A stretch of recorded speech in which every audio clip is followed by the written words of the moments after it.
Tu me dis dès que tu lances? Ouais, c'est bon. Erev Tov, Hashem Naseh Venatzliach. J'ai dit Erev Tov et vous continuez à parler. Non, c'est pas pour ça que je dis ça, c'est que je parle et il y en a qui parlent et tout. Ils se prennent au café, une petite cigarette. On est le 27 ce soir, du mois de novembre, mardi soir, cours pour les soi-disant femmes, parce que tous les mecs regardent ce cours. Et on est en hébreu, le Yutet, donc le Kaf, du mois de Kislev. Un shiur qui sera dédié pour la grande réussite, aussi bien en Israël qu'en Chutz Laaretz, de la famille Atab. Bezrat Hashem, pour le mariage de tous ses enfants, tout ce qu'elle désire. Et vraiment, c'est pour vous ce shiur. Heureuses les personnes qui arrivent à écouter les conseils qu'on leur donne, de garder le sourire et de rendre le sourire à ceux qui le leur ont donné.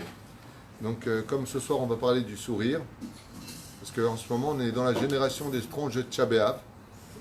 C'est même quand quelqu'un t'annonce son mariage, il te dit « Rav, qu'est-ce qu'il y a? Je me marie. » C'est un truc de fou. Alors, qu'est-ce que tu as? Je viens de trouver un travail. C'est une bonne nouvelle, tu vois. C'est ouais, mais je suis fatigué.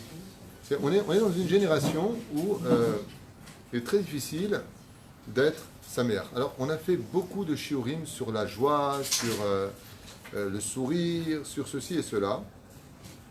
Mais si je refais un cours dans ce système, dans ce domaine plus exactement, c'est parce qu'il est vraiment d'actualité et que, à mon goût, ceci étant, je ne connais pas tout le monde, mais en tout cas de mes rendez-vous qui sont très nombreux toute la journée, de mes téléphones, de mes WhatsApp qui n'arrêtent pas, je peux vous dire qu'il y a un malaise dans cette génération qu'on n'a pas connu quand on était jeune. C'est un mal de vivre qu'on peut trouver chez pratiquement tout le monde. Ceux qui veulent se marier pleurent. Quand ils se marient ou ils sont sur la route, ils pleurent aussi. Une fois qu'ils sont mariés, ils pleurent pour se débarrasser. C'est pas une blague, on est vraiment... J'ai quelqu'un qui pleurait pour avoir des enfants après des années maintenant qu'il les a. Il est triste parce qu'il est prisonnier d'une situation à laquelle il ne s'en sort pas. La nuit, il ne dort pas. C'est la kipatralav, c'est les éruptions de boutons. Mais ma mâche, un truc de ouf, un truc de malade. On est dans une génération où qu'est-ce qu'il faudrait pour qu'on soit heureux? Qu'est-ce qu'il faudrait vraiment? Alors, ce qui est très curieux, c'est que quand on aborde ce sujet-là, et qu'on pose la question dans le Tachles, qu'est-ce qu'il te faudrait pour que tu sois heureux? La réponse qui revient le plus souvent, c'est « je ne sais pas ». C'est bizarre, hein? Alors peut-être que vous le savez exceptionnellement, mais je peux vous dire que la majeure partie des gens ne savent pas réellement qu'est-ce qui les rendrait heureux. C'est vrai qu'on a tous notre lot de souffrances. Il y en a qui ne voient plus leurs enfants depuis des années. Il y en a qui sont atteints de maladies qui s'aggravent. Il y en a qui n'ont pas du tout d'argent. Ils ne savent pas comment faire le Shabbat. Ils sont invités parce qu'ils sont à la panime. Il y en a qui ont de l'argent et qui ont la santé, mais leur femme, peut-être qu'elle les trompe ou pas encore. Toutes sortes de raisons, de fardeaux, on peut appeler ça comme ça, qui pourraient être le justificatif du pourquoi on va mal. Alors, ce qu'on va essayer de voir un petit peu ensemble, si ça vous intéresse. Donc, on va commencer avec un sourire. Voilà. On va essayer de parler donc ce soir de ce challenge, parce que c'est vraiment un challenge. Et après, ce sera un débat avec vous sur comment garder le sourire, quel est le processus pour y arriver, et puis, surtout, un autre sujet que je voudrais aborder avec vous à la fin du cours, comment le donner aux autres. Parce que le but, c'est pas que de l'avoir, c'est aussi de le transmettre. Alors, pour comprendre l'origine de la joie, il faut revenir dans la faute originelle. Quand l'homme a été créé avec Ève, il a été créé dans un rayon de soleil qu'on appelle la joie absolue. Son surnom, c'est le Gan Eden. Qu'est-ce que le Gan Eden? C'est un endroit où on est wow, heureux, constamment heureux. Imaginez un temps qui s'arrêterait avec quelqu'un qui recevrait la plus belle nouvelle de toute sa vie. Un truc vraiment qui lui exploserait les mochines et qu'au moment où il hurle de joie, d'émotion, ou je ne sais pas, tout explose dans sa tête tellement il est sganefine, ouais, brise. on fait pause à réimage et ça dure pour l'éternité. Et encore, même ça, c'est des ch'touillottes. Vraiment de joie absolue. C'est bon. Alors, le problème qu'on a eu, c'est que la première faute de l'histoire a engendré une descente aux enfers. Et c'était quoi la descente aux enfers? C'est que n'ayant pu nous contenter de ce que Dieu nous avait offert, c'est-à-dire tout le Gan Eden, la seule chose qu'on a voulu prendre, c'est ce qui nous a été interdit. Donc, la première base du manque de joie vient du fait que l'homme ne se contente pas de ce que Dieu lui propose. Alors, c'est pour cela que dans la première Mishnah du 4e chapitre de Masechet Avot, Ben Zoma nous dit Ezeu Ashir, qui est le riche, à Sameach Bechelko. Ça veut dire que si tu veux être quelqu'un de riche qui ne manque de rien, quand on dit riche, pas à Kavana, il est millionnaire. La Mishnah vient nous dire la richesse d'un homme vient dire Ashir, ça veut dire qu'il possède chez lui tous les She'arim, Sha'ar et Ashir, c'est les mêmes lettres, porte, et richesse, c'est les mêmes portes. C'est celui qui sera content de ce que Dieu lui a donné. Si je ne suis pas content de ce que Dieu m'a donné, je renouvelle la faute originelle. C'est pour cela que le mot Simcha Sameach, si vous préférez, Shin, Yud, Mem et Chet, c'est la gematria du mot Nachash. Ça veut dire que quand on voit le mot joie en hébreu, on arrive à la même gematria que le mot serpent. Et pourquoi?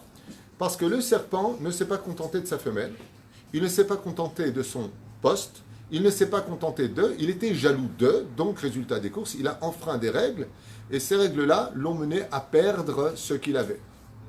Pourquoi? Parce qu'il est devenu triste.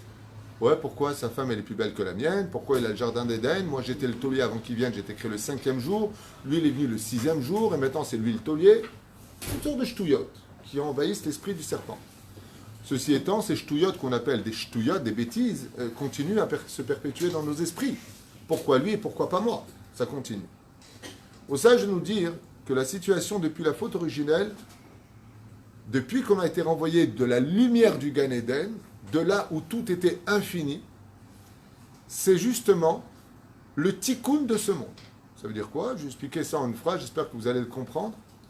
Que tout le challenge de la création du monde, c'est-à-dire si je m'adresse à vous en vous disant une question simple, ok? Qu'est-ce que Dieu attend de vous, d'après vous? Question simple, mais une réponse difficile. Qu'est-ce que Hachem attend de vous? Une chose. Pas deux, une.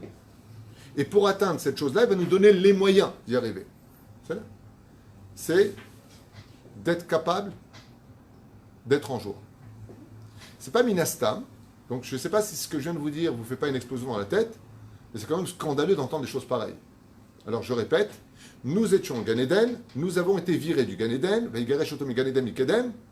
et nous a envoyés dans un monde obscur, rempli de mensonges de la terre, où on doit se battre pour les moindres détails, tout est rempli d'épreuves, tout doit se mériter, c'est un truc de fou. Ok? Rien n'est un acquis. Reste question des Chachamim, pourquoi Maran Ben Ishraï, le Rabbi Lubavitch, le Rabbi Nachman de Breslev, tous les grands. Tu sais pourquoi tout ça?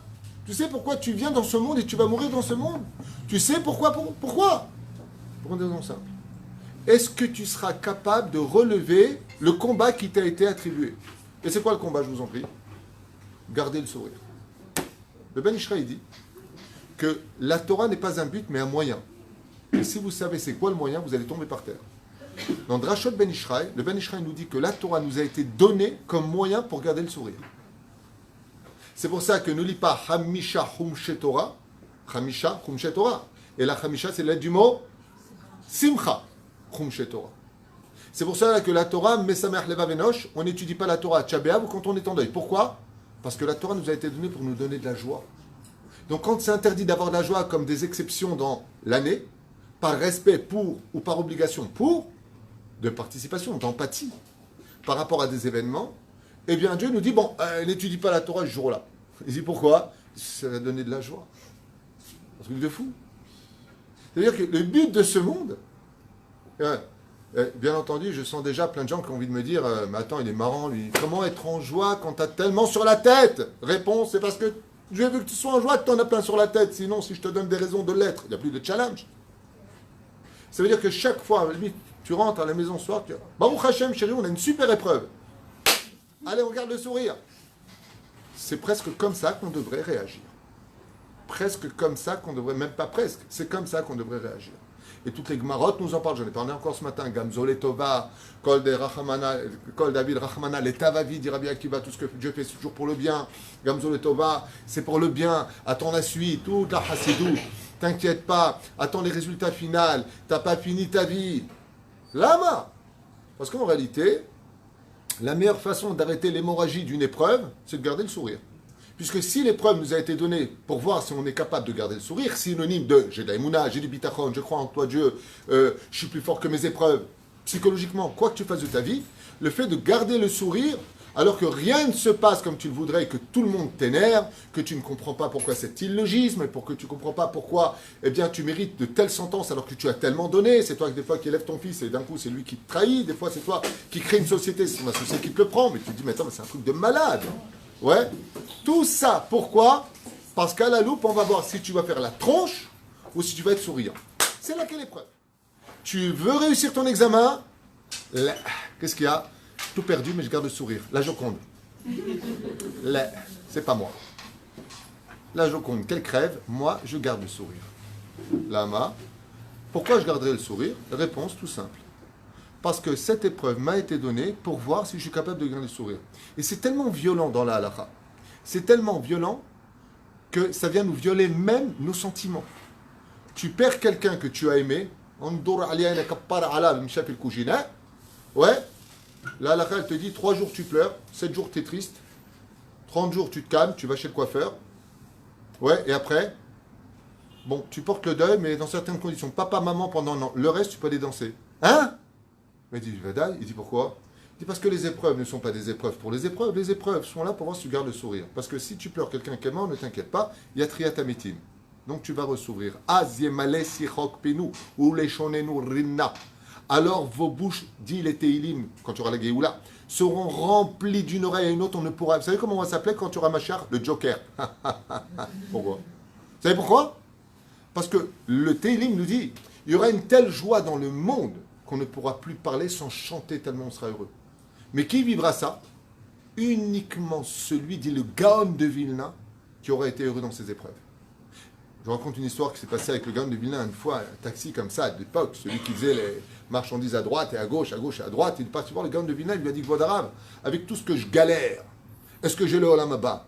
Il lui a dit, comment tu galères? Il lui a laissé tomber, c'est une horreur ma vie. Il lui a dit, En echachelek l'Olam Haba. Tu n'as pas de monde futur. Il lui dit quoi? Non seulement je galère, mais en plus j'ai pas de monde futur. Il lui a dit, bêta, le monde futur ne s'adresse qu'à ceux qui ont gardé le sourire. C'est-à-dire la clé de mon monde futur, c'est le sourire que j'ai sur Terre. Si je le perds, je perds mon monde futur. Alors il lui a dit, donnez-moi une preuve. Il lui a dit, c'est très simple.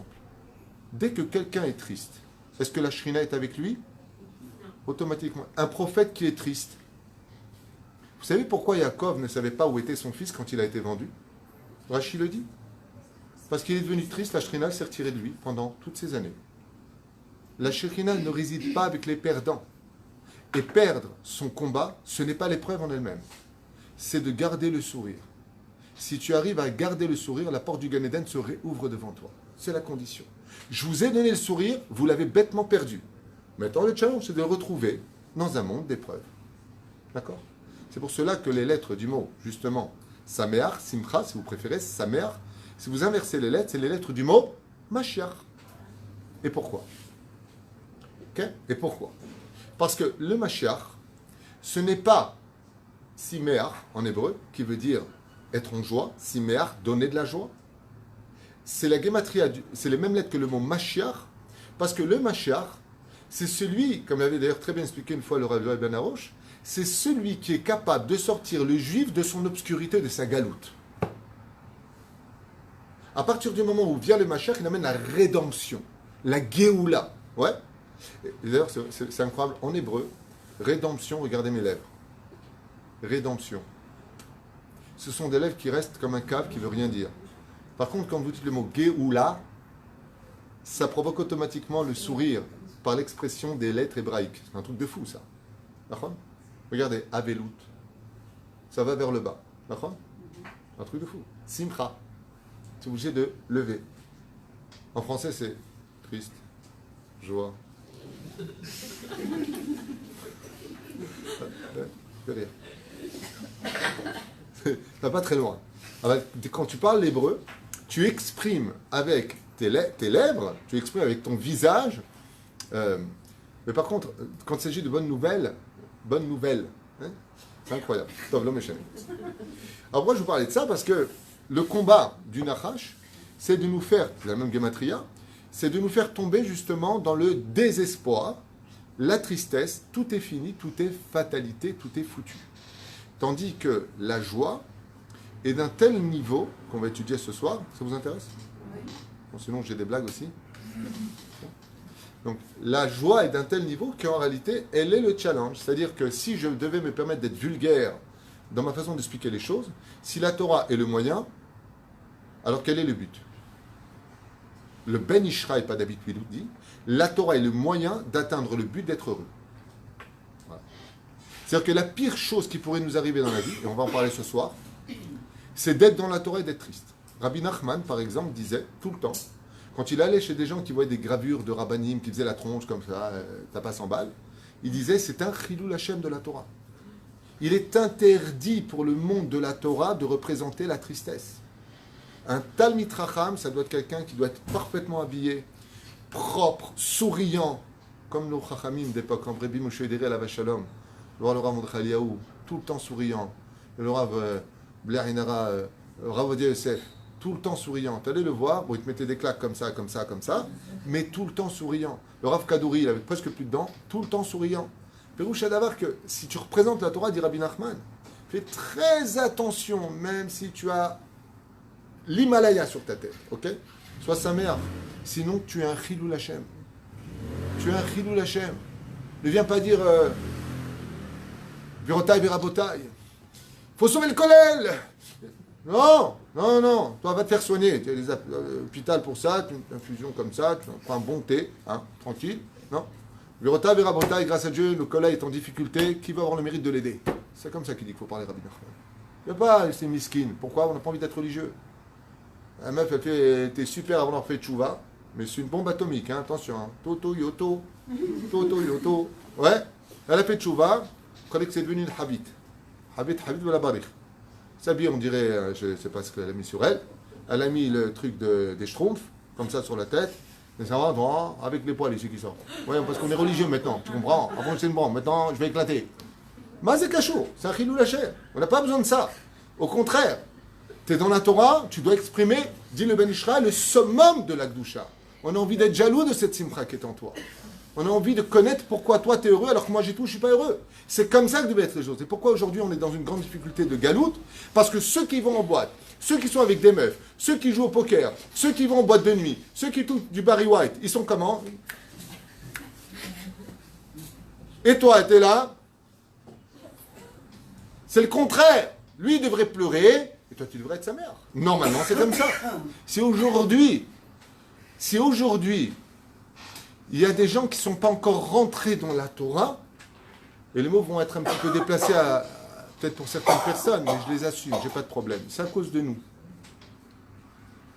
C'est nous, le monde de la Torah, qui n'avons pas fait ce qu'il fallait faire. C'est dur de dire ça. Hein. Et pourtant, c'est la pure vérité. C'est la pure vérité. Si vous voulez que votre famille demain rentre dans la Torah, arrêtez de faire la tronche. Arrêtez de vous énerver à la maison. Arrêtez d'être triste. Arrêtez de crier. Parce que si vous représentez la Torah, vous représentez la perfection. Donc le Yetzer Hara, bien sûr qu'il va être encore plus grand, parce que si vous avez de la Torah, il y a du miel, donc il y aura plus de mouches. Mais si vous êtes la Torah, normalement, tu dois être quoi? Laissez, je m'en occupe. Il y a ma mère qui vient ce soir. Baruch haba. Tu crois que ça va me faire perdre la joie? La belle-mère arrive. Baruch haba. Un peu de mon rora, avec le sourire. Ah, va yacholiot. Pirouche Adavar, le problème qu'on a, c'est que on est dans la Torah et on est triste. Tu vas où? C'est Mincha. À quelle heure c'est Mincha là? Il n'y a pas plus tard. Ah bon? Ce que j'ai déjà fait hier, je suis obligé tout le temps. Va crever. C'est horrible. Vous savez pourquoi les Lubavitch, ils ont tellement rapproché de monde? Leur sourire. Les Breslev, pourquoi ils arrivent à tellement ramener du monde? Leur sourire. Mais quand t'as quelqu'un à la maison, Madame Macmuche, avec son kissouille comme ça. Assaut. Moutard. Chérie, ce soir, c'est le soir du mikvé. Concentration. Spiritualité. Sympathique, Betty Beau, Piatique ou Égique. Mets du maquillage. Les petites chandelles sympathiques, Rabbi Shimon, Rabbi Meir. On va s'éclater sur une étoile ou sur un oreiller. Une vie normale, humaine. Non, tout est rasra. Elle embrasse la mezouza, elle est comme ça, style je mets de l'énergie.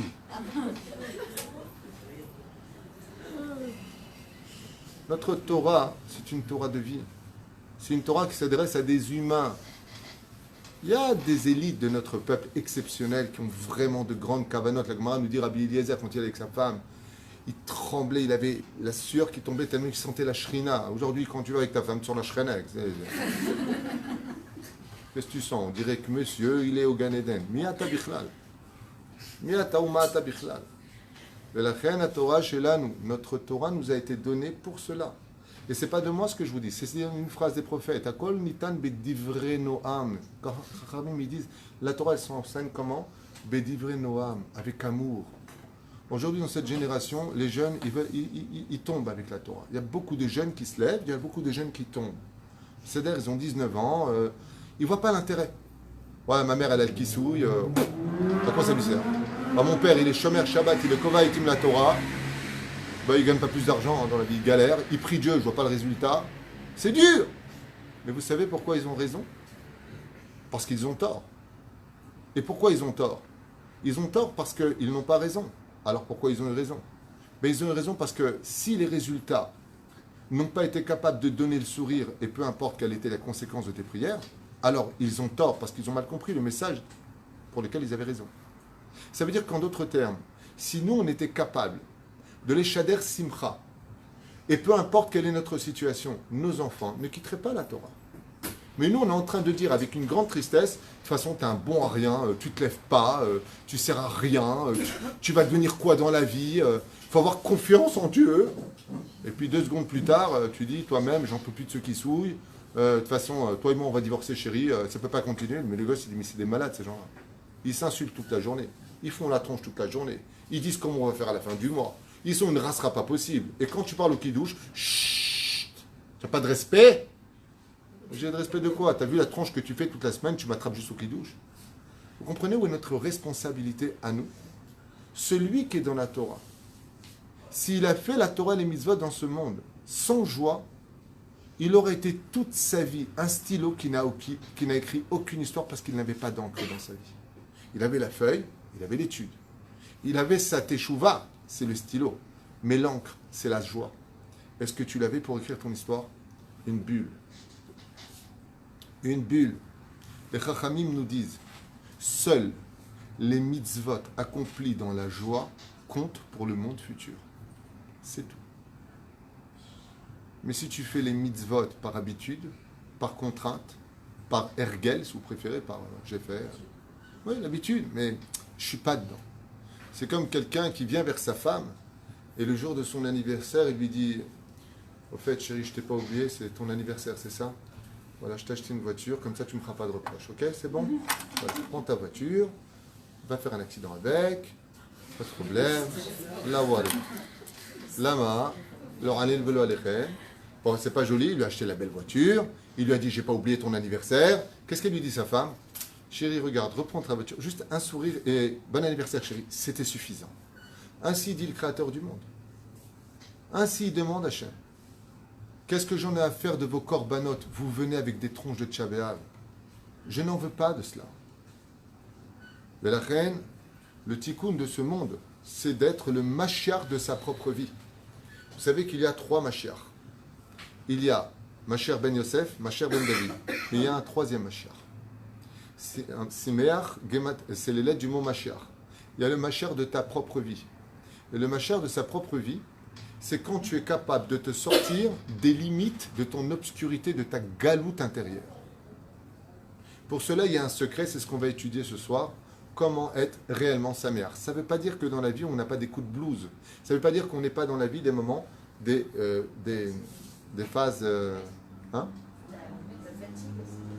Ça peut être la fatigue, on a le droit d'être fatigué, mais ce que je veux dire par là, c'est que dans la vie, il y a des moments où ça ne le fait pas, on n'est pas bien pendant une période.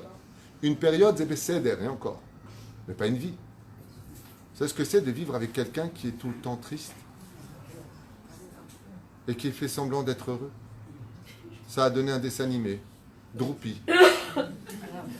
I'm happy. C'est quel remède.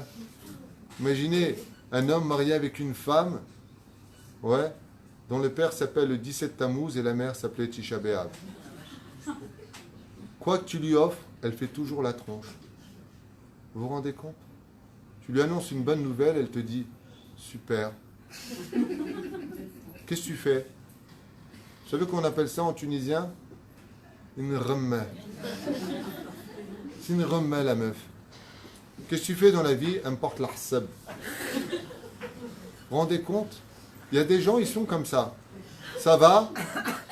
Baruch Hashem. Alors, tu as réussi tes examens? Oui, Baruch Hashem. Ah, ok. Est-ce qu'il paraît ton père était acheté une voiture? Ah, t'es au courant? Baruch Hashem. Non, c'est... Va te suicider. Non, mais fais un truc où vraiment on va dire Baruch Hashem. C'est pas possible. Vous vous rendez compte ce que c'est? On plaît ça en rigolant, mais vous ne vous rendez pas compte de ce qui se passe en ce moment. Vous savez... Ah, Shkoun. Vous savez d'avoir des gens comme ça? Oui. Parce que j'en ai côtoyé, c'est pour ça que... Oui, mais moi je ne suis pas Mireille Dumas pour écouter votre vie privée. Vous êtes, en fait, à être plus joyeux. Ah! En fait, ils sont faits peut-être pour ça. Ouais. D'accord. Donc, madame dit que le fait de fréquenter des rammas, ça t'aide à être plus heureux. Moi, j'ai jamais encore entendu ça. D'accord. Je ne savais pas. Je savais pas. Moi, en tout cas, la Torah n'est... On ne peut pas leur ressembler. Alors on se dit, waouh. Oui, mais ça ne veut pas dire qu'on peut les fréquenter. Non, Asbon irait Be'achad, on a un shiur un peu long à faire, je voudrais le faire en 1 heure, si j'y arrive un jour. Non, de dire que ça nous donne de la joie, c'est faux. Non, je voudrais juste prendre votre phrase, c'est faux, ça ne peut pas être vrai. Pourquoi? Parce que la joie est une énergie positive. La tristesse est une énergie négative. D'accord? C'est ce qu'on appelle le travail de la pensée positive, d'être saméach. Quand tu es face à quelqu'un qui est par exemple assis à côté de lui, et maintenant il ne t'a pas parlé, hein, et cette personne elle est constamment anxieuse, d'accord? Elle va dégager sur toi quelque chose qui va travailler, qui va te faire des effets physiques, comme par exemple de la bile, et tu ne sais pas pourquoi tu es mal, d'accord? Il y a des gens, tu vas les voir, c'est souvent le cas des tzadikim, vous allez voir un tzadik, vous êtes à côté de lui, vous n'avez pas encore parlé, vous attendez votre tour, vous savez qu'il est là. Rabbi Nachman dit, rien que d'aller voir le visage d'un tzaddik, déjà tu te sens bien. Pourquoi? Parce que comme il est réellement saméach, le vrai tzaddik, automatiquement, il est méchader, une ambiance, il va dégager comme des ondes positives qui vont réaviver, et je vais aller très loin à tes cellules. Et tu le vois chez des gens, quand tu vois des personnes qui viennent de grandes tzaddikim, comme on avait à l'époque, comme on a encore peut-être maintenant, je ne sais pas, mais tu voyais sur leur visage de l'espoir qui venait de réapparaître. Tu voyais... Qu'est-ce qu'il a dit le Rav? Il a dit il y aura ça et ça et ça. Et le mec il repart bien. D'accord? Par exemple, tu ressors chez le banquier, en général, t'es mal. Parce que s'il te refuse le prêt, t'as les boules. Et s'il te l'accepte, t'as les boules de le rembourser. Dans tous les cas de figure, c'est compliqué. D'accord? C'est local. C'est local. Aval Masheken, il y a des fois les opposés complémentaires. C'est-à-dire que d'avoir eu un mauvais père, ça peut être une bonne chose. Parce qu'on aura envie d'être tout sauf lui. C'est dans ce sens que ça peut être dit. Mais de dire que d'avoir eu un père qui était autoritaire, violent dans sa façon de parler, humiliant, verroulé, ça donne de la joie, non. C'est impossible. Pire, les amis, le père, on n'a pas le choix, c'est le respect des parents et on ne les a pas choisis. Les amis, on les choisit en général et je connais personne qui voudrait être ami avec des leprins. Il y en a une personne parmi vous qui aimerait être ami avec des gens qui portent l'arsab. Moi, j'en connais pas. À part vous. À part vous, je ne connais pas. Hein. Faut avoir beaucoup de lumière pour fréquenter ces gens-là. Être une allumée, quoi. Top. Yallah. Et ce Mashiach dont je vous parle, il est irremplaçable. Il n'est ni Ben Yosef ni Ben David. Le Mashiach dont je vous parle ne peut être que vous-même. Ça veut dire qu'on ne peut pas aider réellement de l'extérieur. C'est un travail de soi parce que c'est le challenge de chacun de nous. On a tous une mission sur Terre pour laquelle on est venu par rapport à nos réincarnations, par rapport à une histoire qui nous dépasse complètement. Mais il y a un tikkun qui nous réunit tous, c'est la joie.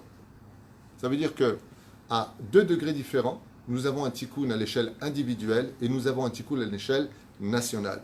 Notre réparation, à l'échelle nationale, c'est qu'on arrive tous à être saméach. Le jour où on arrivera à cela, le salaire est très simple, c'est la Géoula. C'est pour ça que le Mashiach ne viendra que pendant une année, on sera tous saméach. Sinon, il ne peut pas venir. Le Madavar Domé, imaginez que vous tapez chez quelqu'un et que vous le regardez par la fenêtre, il vient ouvrir, le mec il est en larmes. Vous n'avez plus envie de taper. Pourquoi? Parce que bon, je ne vais pas le déranger, quoi. Le Mashiach ne viendra pas nous déranger dans un moment de désespoir. Il viendra quand on aura repris espoir, alors Bémet, il viendra. C'est une idée qui est donnée en tout cas. Le combat du Nachash est de nous laisser dans la médiocrité de notre galoute intérieure. Et la galoute intérieure, comme vous le savez, c'est la pire des choses et en même temps la plus profonde des choses. Il est facile, géographiquement parlant, de sortir un juif de la galoute, mais de sortir l'obscurité du juif, c'est extrêmement difficile. Parce que ce travail ne peut se faire que par celui qui vit son intériorité. Et vous savez que l'intériorité, c'est la Kabbale, c'est le Sod, c'est la Pnimiyut, c'est-à-dire les secrets des secrets qui se trouvent en lui. D'extérieur, on peut être une très belle vitrine, alors qu'à l'intérieur, on est des gens totalement abattus. Si je n'ai pas réparé ma boutique, j'aurais menti toute ma vie à ma vitrine. Et c'est pour cela que la Torah nous ordonne d'être Toro Kevaro. C'est-à-dire que si je souris avec mes lèvres, c'est parce que mon cœur sourit. Et il faut que mon cœur suive mes lèvres. Parce que comme je ne peux pas diriger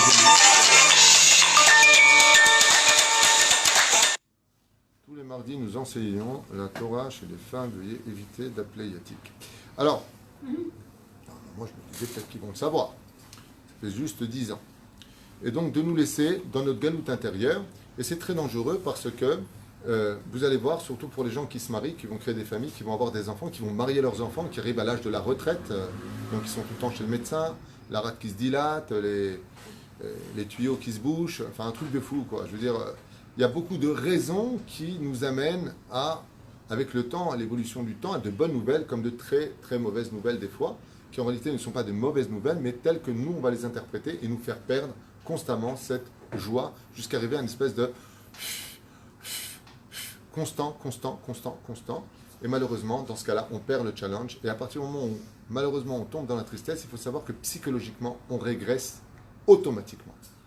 On régresse. Dès qu'on est triste, on ne monte pas les échelons de la vie, on les descend.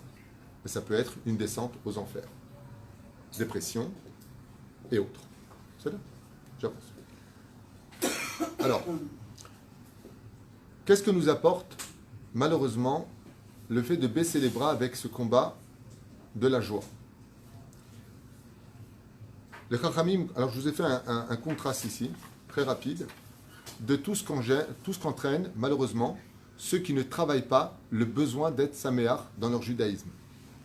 Ils deviennent automatiquement fatalistes, sans le savoir.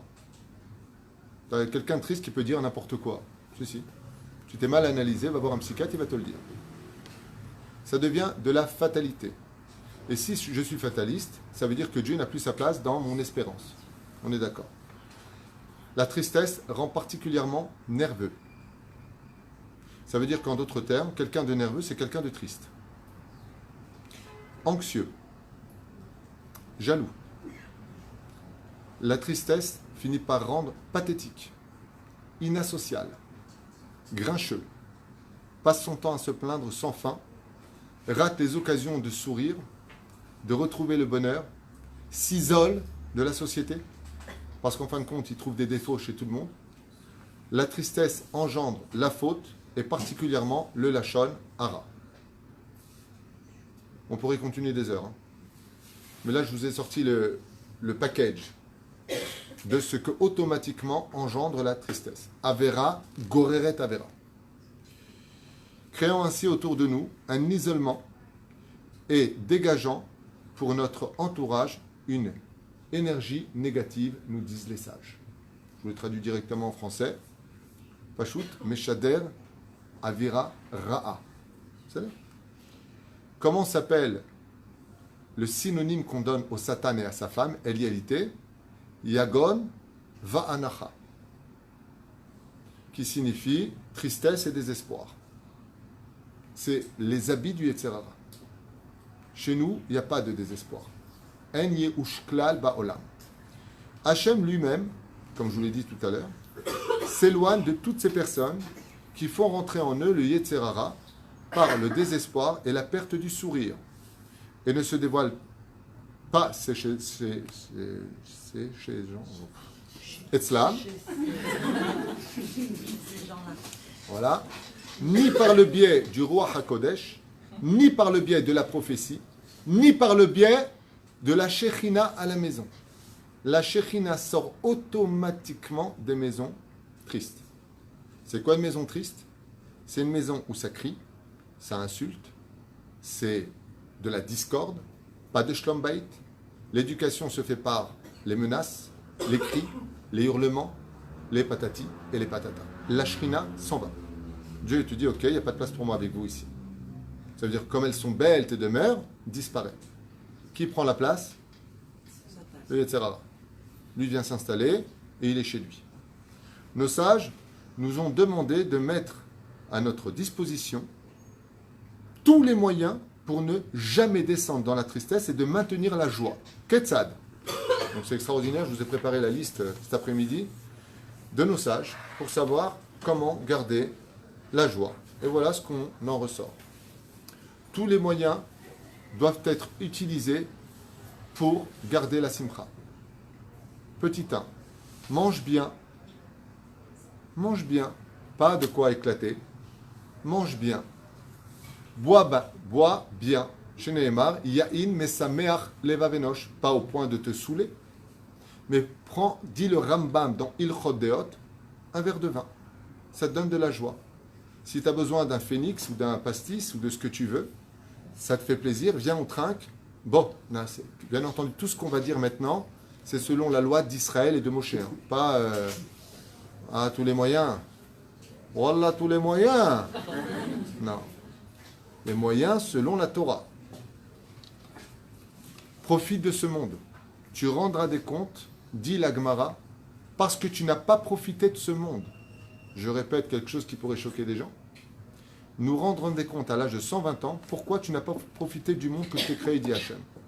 Bien entendu, une fois de plus, selon la loi de Moshe d'Israël. Dieu il a créé de très belles choses. Va, t'es un émi achaïm. Mais pas en boîte de conserve. D'écouter par exemple de la musique. Bien entendu, que d'être Moshe Israël. Comme je dis souvent à ma femme à la maison, mets de la musique.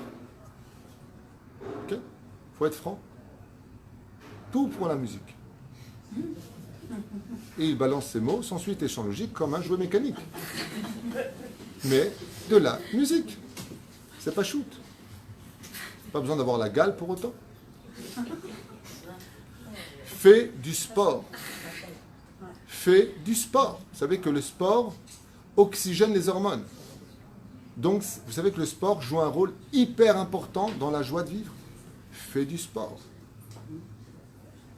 Fais des activités, dit Rabbi Nachman, qui te donneront de la joie, y compris dans l'étude. C'est-à-dire, imagine, tu étudies certaines études, et ça ne donne pas spécialement de la joie. Il y a une étude qui va donner de la joie, par exemple le Midrash. Fais du Midrash, ne quitte pas le bête Midrash avant de. Le soir, avant de dormir, nous tapons sur la poitrine, rappelant nos fautes de la journée. Rabbi Nachman, il dit, par exemple, c'est bien ce que tu as fait, mais tu n'as pas le droit de retrouver le sommeil avant de te dire kol hakavod pour la mitzvah que tu as fait avant de dormir.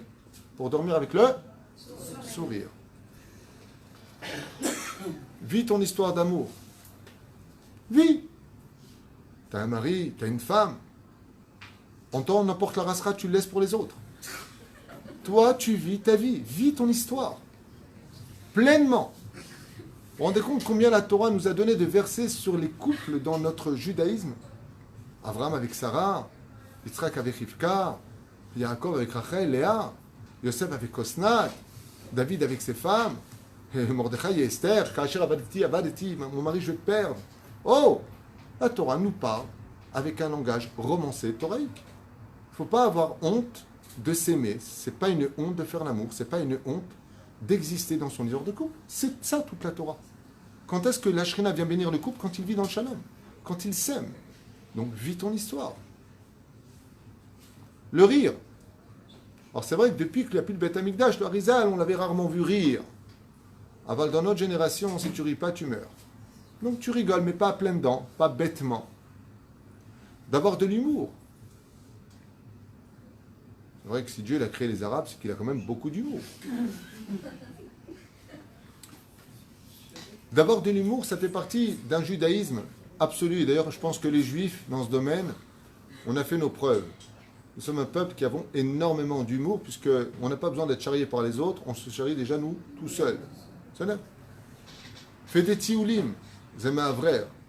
Et si on rentre dans le vif du sujet, disent nos sages, les manitna Shabbat la Adam, Shabbat, Shalom, les manitna Yom Tov,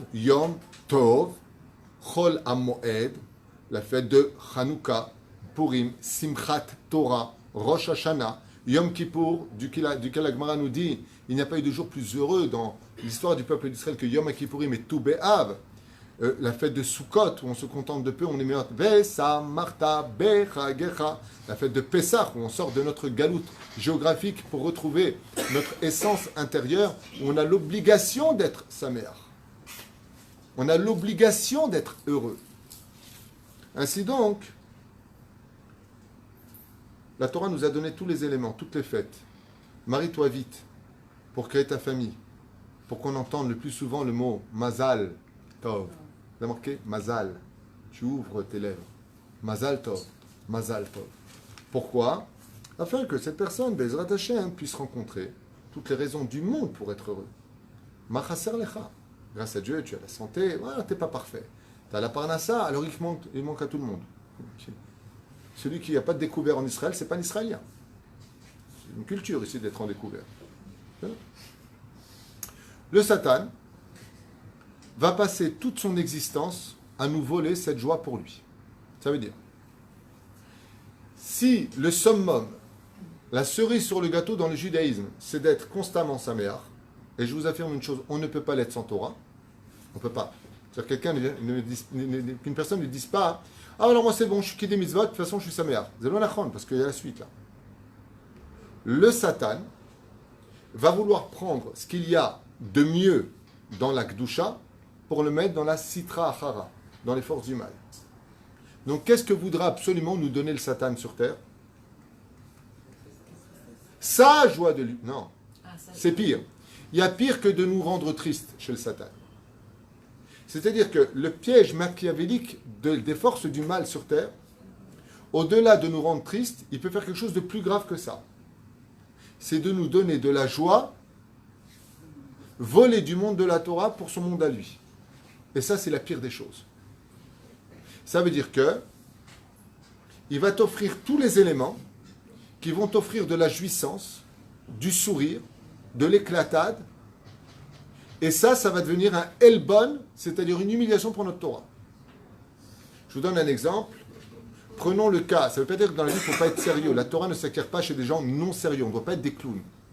Mais imaginez comme ça deux caméras. D'un côté, vous avez deux religieux qui parlent de Torah, avec la tête en bas. Ouais, Bezrat Hashem, Bezrat Hashem, Bezrat Hashem. C'est très bien, Bezrat Hashem, on le dit tous. Et de l'autre côté, tu en as deux autres. Ils s'éclatent, et les verts contre les verts. Sur la Torah, c'est quoi que tu as? C'est le tarot. C'est quoi? Un poker, ouais, t'es trop fort. Et ils se tapent. J'ai acheté une voiture. Viens voir, il faut que je te montre.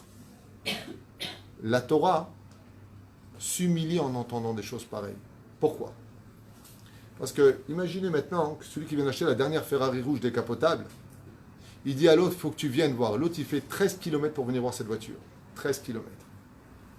Et pendant 1 heure, ils vont parler de la voiture. Quel engin, je peux l'essayer, je peux. Magnifique, c'est logique. Quand est-ce que la Torah retrouvera sa propre Géoula? Quand tu diras à l'autre, il faut que tu viennes voir, j'ai un chidouche, oh mon Dieu, il faut que tu viennes voir. Le mec, il fait 13 km, il est comme un fou. Mais comment ça t'est venu, mec? Le jour où on arrivera à ça dans la Torah, le Satan, il ira dans sa niche. Pourquoi le Satan, aujourd'hui, il est si fort dans nos vies? Pourquoi les forces du mal sont si importantes dans nos vies? Parce que quand il s'agit de shtouyot, on est enflammé d'enthousiasme. Et quand il s'agit de Torah, on est propulsé par un devoir. Et ça, c'est la plus grande humiliation dans ce monde. C'est pour cela que c'est très simple. Je vous le donne dès maintenant comme joker. Une personne qui allait en joie en boîte de nuit. Le jour où il fera tchouva, Dieu fera en sorte que quand il aille à la synagogue, il reproduise le même taux de pas qu'il a fait et il recommencera ses pas jusqu'au jour où il ira à la synagogue avec la même joie qu'il a eue quand il allait en boîte. Sinon, cet homme n'aura jamais fait teshuva. Ce n'est pas le fait de refaire le sens contraire de tes actions, la teshuva. La teshuva, c'est de faire dans la Torah avec le même enthousiasme que tu as eu de le faire dans les forces du mal. Est-ce que vous comprenez ce que je suis en train de dire? Rabbi Yochanan, quand il a rencontré Resh Lakish l'avait pris pour une femme dans cet étang. C'est un fleuve comme ça, et Resh Lakish voit de loin, peut-être à une quinzaine de mètres de hauteur, il voit une blonde magnifique, un dos, gonna fine. Et il dit, aouh, toi tu es à moi, my love. Et le mec il saute. Manque de peau pour lui, c'était Rabbi Yochanan, qui était nazir et qui ne touchait pas avec sa longue chevelure blonde. Oh, pardon monsieur. Rabbi Yochanan, qui faisait le mikvé dans le fleuve, le regarde et lui dit,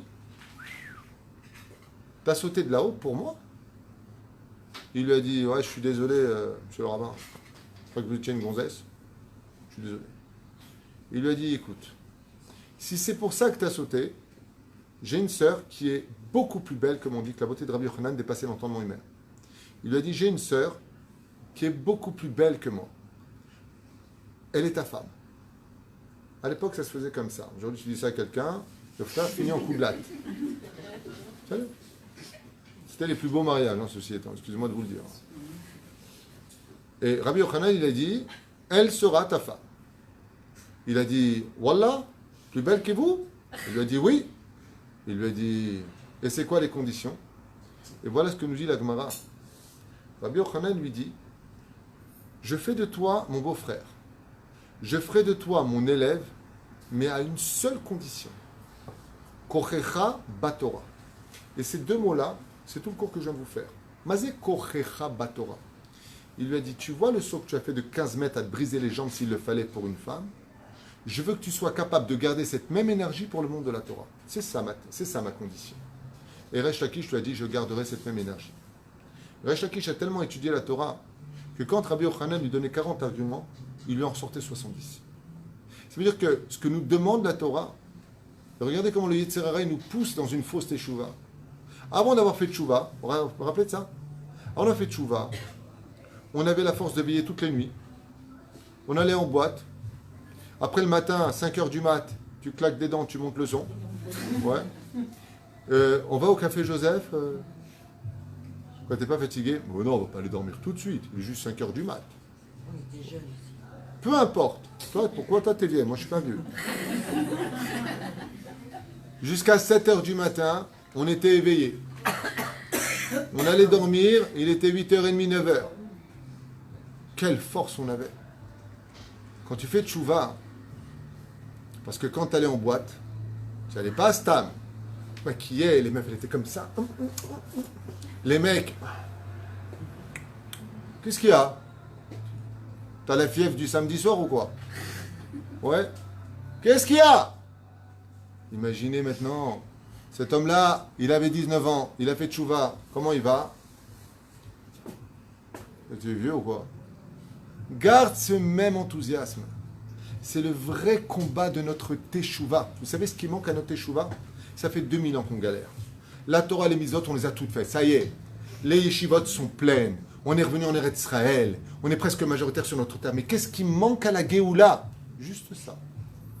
Plus de joie, plus de lumière dans nos actions. Okay. Mais non, on est toujours en compétition les uns avec les autres. On fait toujours la tronche. C'est jamais bon. C'est jamais ce qu'il faut. c'est jamais bien, c'est jamais ça, c'est jamais ceci, c'est jamais cela, c'est jamais, jamais, jamais, jamais.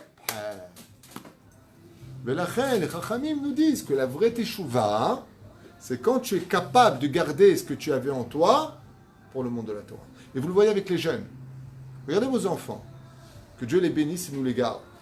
Quand il faut aller à la yeshiva, quand il faut aller à la synagogue, bon, encore 5 minutes. Bon, à quelle heure commence au doux 8 heures.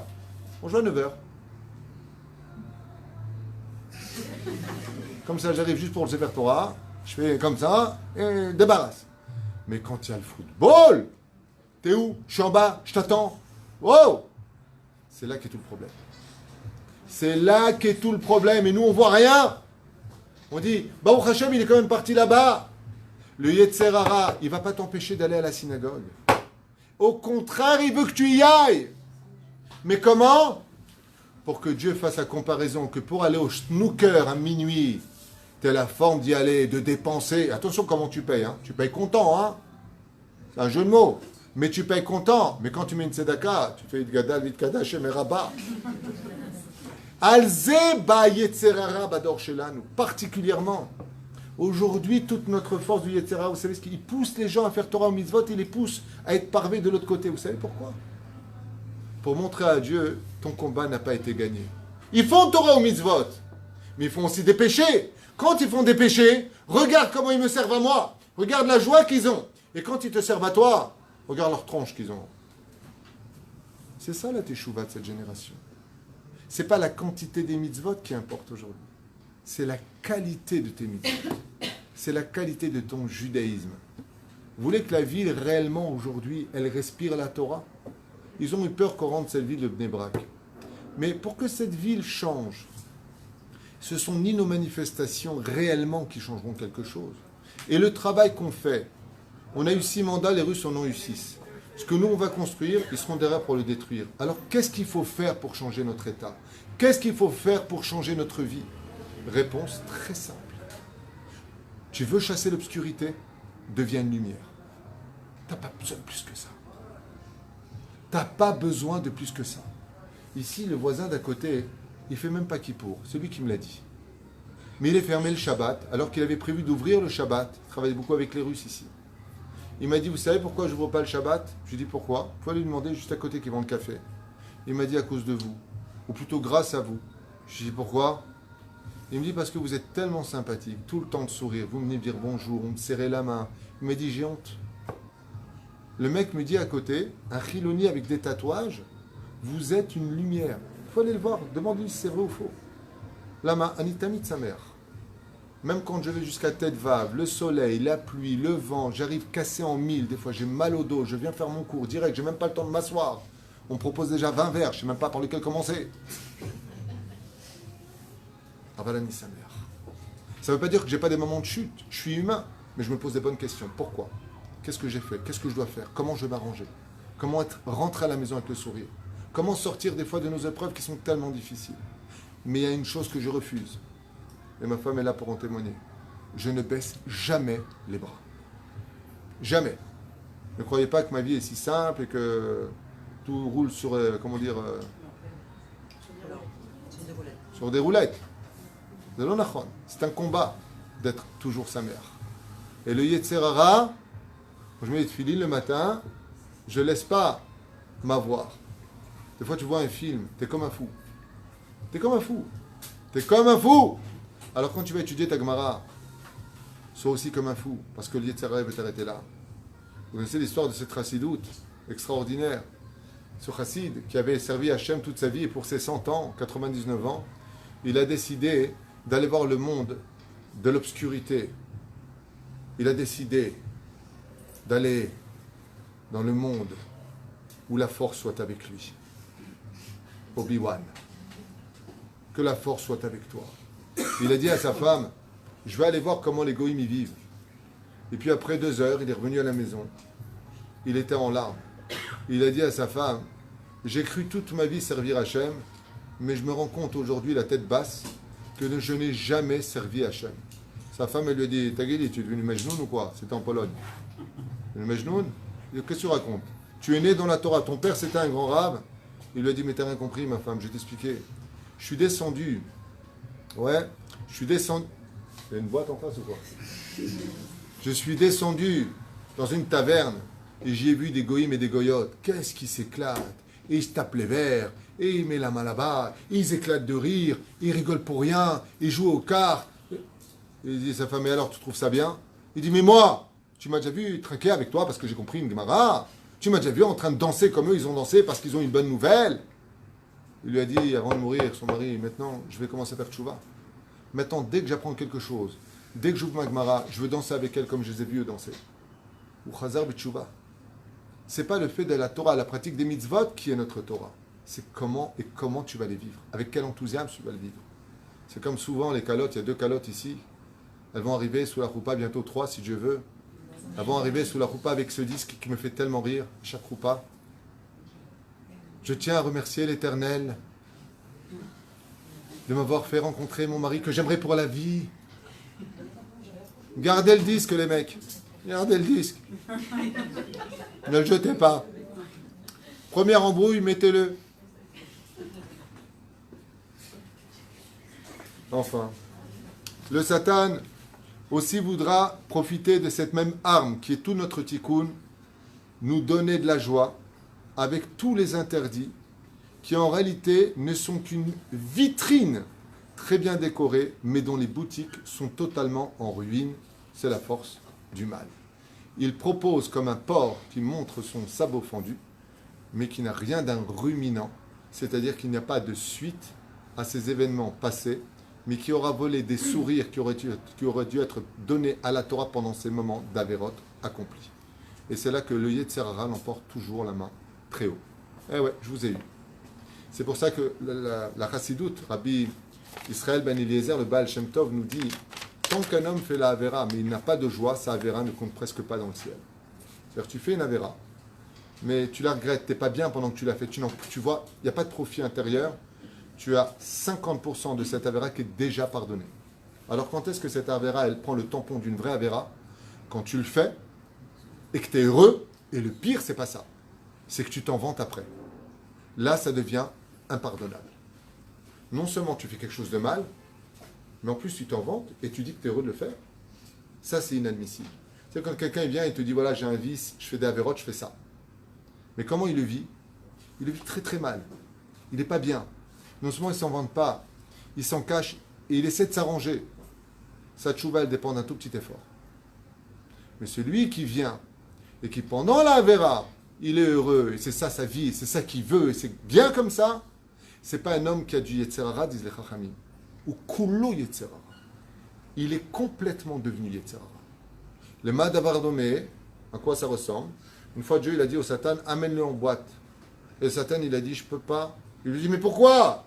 Il lui dit, parce qu'il est déjà parti. Je n'ai pas besoin de l'emmener. Il est emmené tout seul. Il n'a pas besoin de travailler. Vous comprenez la différence où elle est? Vous faites le couscous boulet traditionnel, sfarad, le vendredi soir. Vous allez mettre la table. Cette mitzvah-là, de préparer le repas de Shabbat, comme on l'a étudié récemment, n'est pas moins importante que d'étudier du Zohar, ou de mettre les tefilines, ou de donner de la tzedaka. Ce n'est pas moins important. Vous allez voir que le Satan va tout faire pour que vous fassiez constamment j'en ai marre, je suis crevé, ça me saoule, ils vont même pas manger, pleure, plains-toi, vas-y. Et tu mets la table, de toute façon il n'y a personne pour m'aider ici, vas-y, grogne. Au lieu de dire Baruch Hashem, non, je veux le mérite pour moi. Imagine maintenant, je vous donne tout petit exemple. Chaque fois que vous préparez le repas de Shabbat, 100 000 euros pour vous dans votre compte personnel. Comment vous allez préparer le Shabbat? Voilà. Il n'y a même pas de... Tout le monde me fait 100 000 euros. Mais les 100 000 euros, combien d'années vous allez vivre pour les dépenser si c'est tous les vendredis? Le Créateur du monde, pour chaque plat préparé en l'honneur de Yom Tov et de Shabbat, c'est des olamot qui n'en finissent pas, des mondes qui n'en finiront pas. Est-ce que tu as de quoi pleurer? Les fum tzara agra, dit la Gemara. Dans Masechet Avot. Plus tu as souffert pour une mitzvah, plus ton salaire est grand. Alors comment tu peux le perdre? En étant triste. J'avance. Et après je vous fais Rabbi Nachman, question-réponse, et je vous libère. Amrou Chazal, une mitzvah accomplie sans joie Kegouf belo neshama. C'est comme un corps qui a perdu son âme. Carrément. Seules les mitzvot faites dans la joie, Ben Ishraï, compteront uniquement pour le décompte du monde futur et ton mérite. La joie est un médicament aussi bien pour le corps que pour l'âme, et c'est prouvé scientifiquement. Pour le corps, aujourd'hui on soigne les gens atteints des pires maladies avec la joie et le sourire. Le fait d'éclater de rire, sachez que ça renouvelle les cellules du corps humain. Vous savez ça? La joie est le passe-partout de tous nos problèmes. Alors je vais raconter une anecdote, une histoire que j'avais racontée il y a longtemps, mais c'est pas grave, j'en profite. Avec Rabbi Yitzhak de Berditchev. Un jour, Rabbi Yitzhak de Berditchev passait sur un pont qui surplombait un fleuve qui déferlait à toute vitesse. Et un de ses élèves glisse et tombe du pont. Et Rabbi Yitzhak de Berditchev, le regardant tomber sur le côté, la rive gauche, court sur la rive droite et voit son élève s'enfoncer dans les flots. Alors qu'il le voit sous ses yeux en train de mourir, Rabbi Yitzhak de Berditchev lui crie comme ça et en éclatant de rire, « Bon, quand tu iras dans l'océan, au fond de l'océan, fais-moi plaisir, passe le bonjour au Léviathan de ma part. » Et il éclate de rire. C'est vachement marrant. Ah. Non, mais c'est vachement comique, tu vois. Quand tu mourras, tu as un élève à toi qui est en train de mourir, tout jeune, le mec il a 17 ans. Tu le vois en train d'avaler des tasses d'eau, il s'enfonce dans le fleuve, sous tes yeux, et Rabbi Yitzhak de Berditchev éclate de rire. Bon alors, puisque tu vas crever mon pote, comme le fleuve va atterrir dans l'océan, tu vas descendre au fond de l'océan, tu vas voir le Léviathan, passe le bonjour de ma part. Les élèves regardent Rabbi Yitzhak et disent c'est une blague là, il y a une caméra cachée, c'est surprise, c'est pas possible. Là, c'est pas possible. Et Rabbi Yitzhak arrive au Beth Midrash, tranquille. Il dit Tov, ouvrez vos Gemarot, on va étudier aujourd'hui tel Sugia. Les élèves, ils ouvrent la Gemarot, ils regardent Rabbi Yitzhak. Il est mort. Rabbi Yitzhak, ils les écoutent même pas. Ils n'ont pas le temps de commencer une phrase du Talmud. On tape à la porte. Rabbi Yitzhak dit allez ouvrir. Ils ouvrent. Et qui c'est qu'ils trouvent devant eux, glacé et en même temps trempé? Ce fameux élève. Alors, il se tombe comme ça, il le réanime, il lui change ses habits, et puis dès qu'il commence à parler, il lui dit « Mais qu'est-ce qui s'est passé? On était sûr que tu étais mort. » Et je ne sais pas ce qu'a fait notre rave, mais il m'a sauvé la vie. Parce qu'au moment où je le regardais sous les flots en train de rigoler, il y a quelque chose qui m'a attrapé mon vêtement, effectivement, c'était une racine d'un arbre sur le côté du fleuve qui m'a attrapé mon manteau. Sur ce, j'ai pu donc, une fois attrapé, remonter vers le rivage, je me suis évanoui et je suis arrivé tout de suite à vous. Et pendant 5 minutes, j'ai craché l'eau, je suis arrivé à vous. Les élèves se sont retournés vers le rab, ils lui ont dit « Gvod Arav, c'est une ségoula de faire des blagues pour sauver la vie de quelqu'un ?» Et voilà ce qu'a répondu Rabbi Yitzhak de Berditchev. Vous voulez l'entendre, c'est magnifique. Écoutez bien ce qu'il a répondu. Très belle histoire que vous pourrez raconter à vos enfants. Ou vos parents, ça dépend de l'âge. Vu vos tronches, vos enfants. Pardon, petits-enfants. Ah non, il y a des jeunes, bon, j'aime au fond.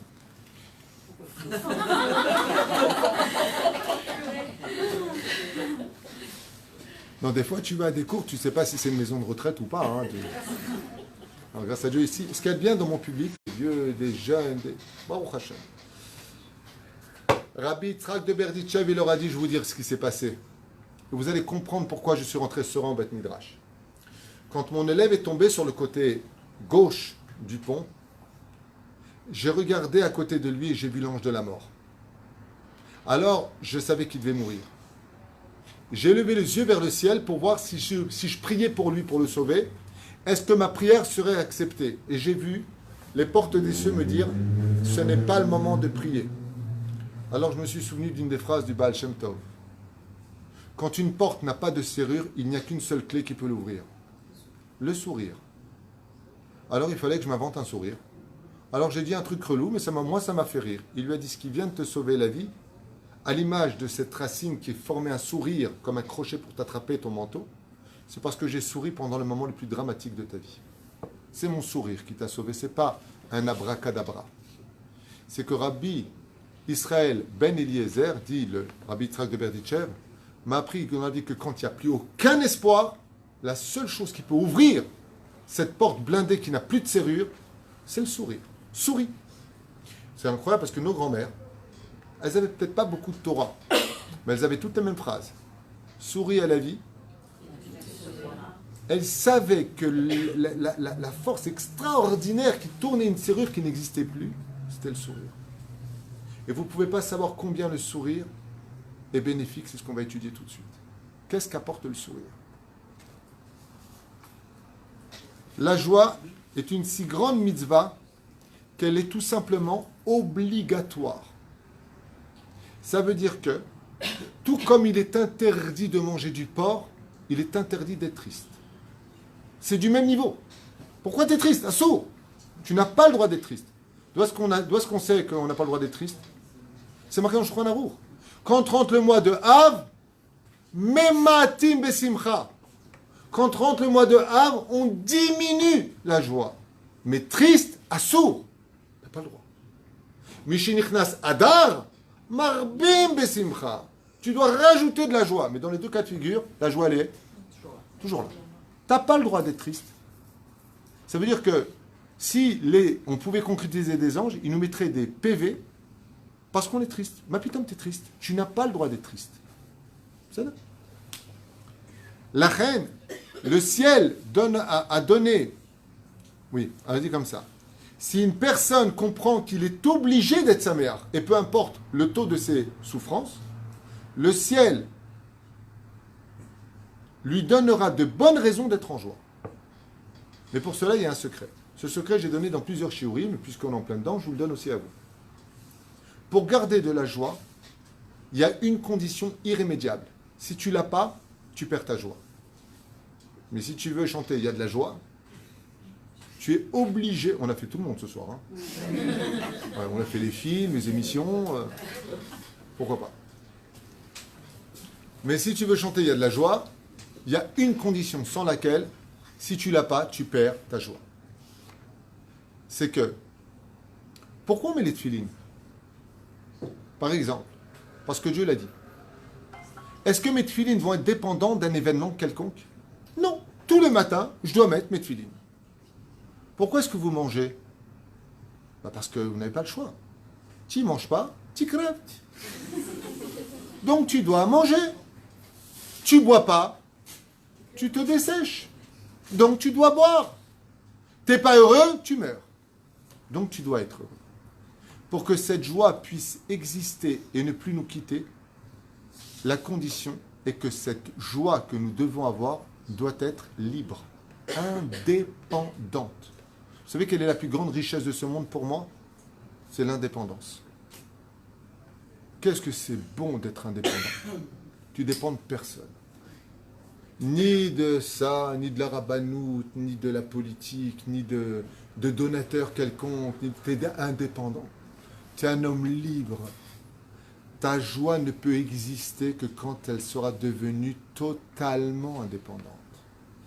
Que votre mari, à vous, il vous dise « Je t'aime pas, je t'ai souri, je t'ai pas souri, je t'ai dit bonjour, je t'ai pas dit bonjour. » Que votre fils, vous le voyez pas, qui vous a dit « Maman, je t'aime pas », qui monte et qui descende. Que la parnassa soit au rendez-vous, que la santé soit... Ma joie n'est pas dépendante de ça. Ma joie est dépendante uniquement de ma volonté d'être en joie, c'est tout. C'est tout. Parce que si je fais dépendre, chas v'shalom, ma joie de quoi que ce soit, je la perds automatiquement.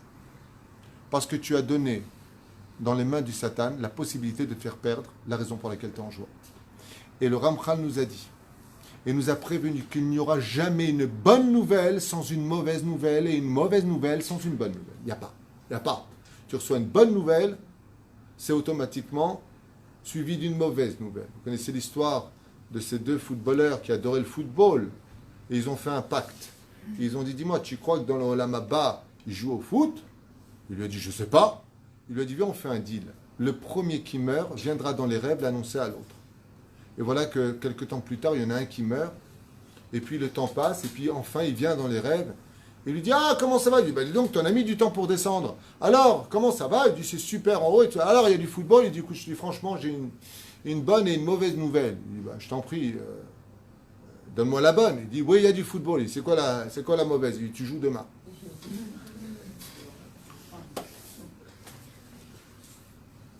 Il n'y a pas de bonne nouvelle sans mauvaise nouvelle. Et la reine, celui qui, Baruch Hashem, décide d'être heureux parce que ce ne sera plus dépendant de sa vie personnelle ou de son entourage ou de sa famille, il aura toutes les raisons du monde pour garder cette simcha. Mais si Chaz Veshalom, il va faire dépendre sa joie de ce que lui il attend de la vie, si Dieu n'a pas eu ce qu'il voulait jusqu'à aujourd'hui, vous comprendrez bien que vous serez encore loin du compte personnellement. Dieu a voulu qu'on soit tous Shomer Shabbat, c'est pas encore le cas, qu'on soit tous Shomer Nida, c'est pas encore le cas, qu'on soit tous en train de s'aimer les uns les autres, c'est pas encore le cas. On n'est pas loin, mais c'est pas encore le cas. Donc si Dieu il n'a pas ce qu'il veut, pour forte raison les humains. On est bien d'accord. Si ta joie dépend donc de ceci ou de cela, alors tu n'auras aucune joie dans ce monde, si ce n'est qu'une joie falsifiée. Mais si tu es heureux, telle une mitzvah qu'on te demande d'accomplir et c'est tout, alors tu n'as plus aucune raison de perdre ta vie et ta joie. Tu n'as plus de raison. Ça, c'est meilleur. Pourquoi tu rigoles? Pourquoi tu es heureux? Pourquoi tu es souriant? Pourquoi tu es agréable? Réponse. Parce que c'est une mitzvah. Mitzvah de la liot, tamid. Si c'est une mitzvah, alors ça ne se discute pas. Donc, j'ai l'obligation d'être sa mère. Je n'ai pas envie de l'être. Bah, des fois, j'ai pas envie de mettre de filine, mais je le mets quand même. Shabbat arrive, j'aimerais bien prendre ma voiture, par exemple, aller me promener, mais c'est Shabbat, donc je fais ou je fais pas? Je fais pas. Liot Sameach, l'avantage que ça a, et là je voudrais rentrer un peu dans les profondeurs de l'étude, c'est que quand tu ne fautes pas, tu n'as pas de clipotes sur toi. Les clipotes, ce sont des écorces qui vont nous aveugler et nous faire tomber dans la tristesse. Le Yagon Vanaha. En général, toutes nos fautes sont engendrées par la tristesse. Toute notre colère, c'est la tristesse. On l'a vu tout à l'heure. Qu'est-ce qu'engendre la tristesse? L'anxiété, la colère, les plaintes, le ceci, les critiques, le lachon hara, le motzi shemra. La tristesse va même emmener les gens jusqu'à divorcer. Persuadés que le bonheur se trouvera ailleurs. Ad kedekar. Ad kedekar. La reine, si Be'ezrat Hashem, j'arrive à être saméach, je n'ai plus de raison de fauter. Et donc, quelle a été la première faute originelle de toutes les fautes originelles, vous avez compris? Ça a été la tristesse. Ils ont laissé le Satan rentrer à l'intérieur, ça veut dire, ils ont laissé la tristesse envahir leur univers. Et là, ça a déferlé vers 6000 ans de réparation. Alors, chers amis, comment être heureux? Dans le Tachlès des choses, apprendre à sourire. Dougma. Sourire, c'est pas dur de sourire. Hein. Comment être heureux? Apprendre à sourire. C'est rien. Tu rentres à la maison, tu es souriant. Hein, souriant. Tu es dans la vie, je souris. Hein? Et si tu es dans jaune, tu mets une cravate marron. Souriant. Deuxième chose, se souvenir que dans la vie, tout passe. Tout passe. Vous avez passé tous des moments difficiles dans vos vies, je suppose.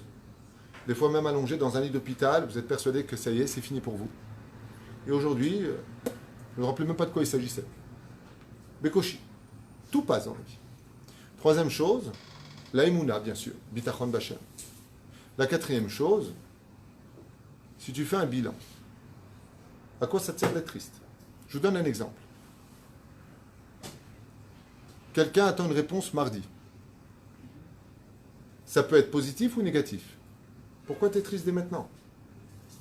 Et si tu as été triste pendant tous ces jours jusqu'à mardi prochain, tu aurais été triste pendant 6 jours alors que la nouvelle était super positive.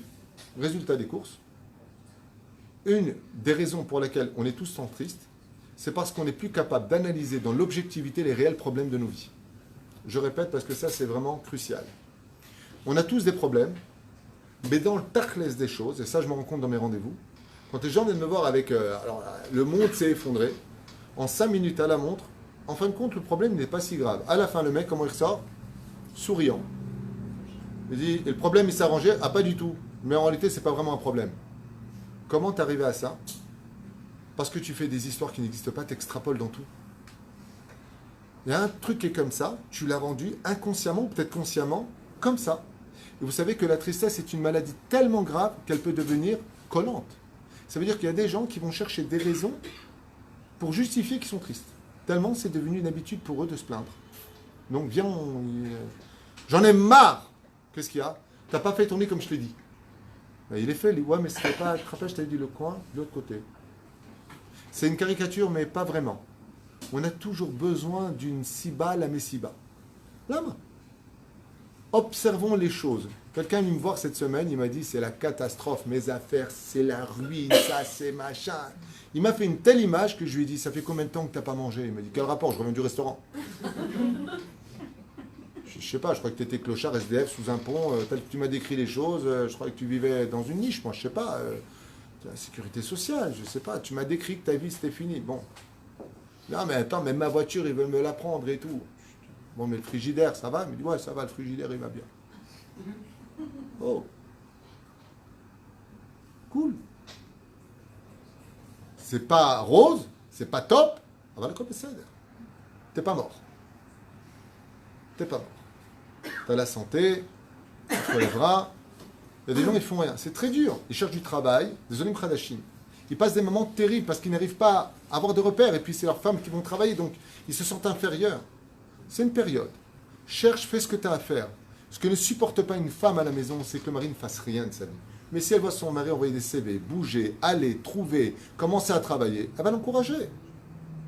Ah bah, si Hachem maintenant il veut que pendant cette période tu as étudié, va étudier le matin, au moins tu feras quelque chose de ta vie en attendant de trouver du travail. Non, on va être dans le fauteuil. C'est quoi ce pays de fou? J'en ai ras-le-bol. En France j'avais ça, je faisais ça, je faisais comme ça, je faisais ça. Mets une cravate. Ça ira plus vite. Arrête! Ça aide. Alors que c'est pas top. C'est pas comme tu veux. C'est pas grave, ça passe. Un jour viendra, tu vas trouver. Patience. Ne l'oubliez pas. On donne des proportions sur la vie avec nos enfants, vos époux, nos femmes, dans le travail. On se prend la tête dans tout. Pour tout. Et ça mène à des cris, à des malédictions, à des insultes, à des je te fais la tronche. C'est vrai. Faites la tronche avec vos maris. D'accord. Ils ne sont pas tout le temps sympathiques. D'accord. Mais alors pourquoi après vous faites des sourires et les bec bézo? C'est pas dommage pour tout ce temps fâché avant? Si c'était pour aboutir à ça, perds pas ton temps. Je vous ai raconté l'histoire de ce chassid qui avait perdu sa femme. Il s'est mis à pleurer et à pleurer. Après un an, il pleurait encore. 2 ans, il pleurait encore. Il y a un élève qui lui dit Kvod Arav. Shlosha la Birkia, 3 jours, ça fait 3 ans que votre femme est morte et vous pleurez encore. Il a dit, mais t'as rien compris, je pleure pas sa mort. Je pleure les moments que j'ai tués d'avoir été fâché avec elle, que j'aurais pu vivre dans la joie et le sourire. Chaval pour ces disputes. Chaval. Alors, comment être heureux? Je m'adresse à vous pour finir ce shiur. Après, j'attaquerai comment donner de la joie aux autres. Juste pour finir, d'après vous, qu'est-ce qu'il faudrait pour qu'on soit heureux? Le loto. Alors, sachez une chose.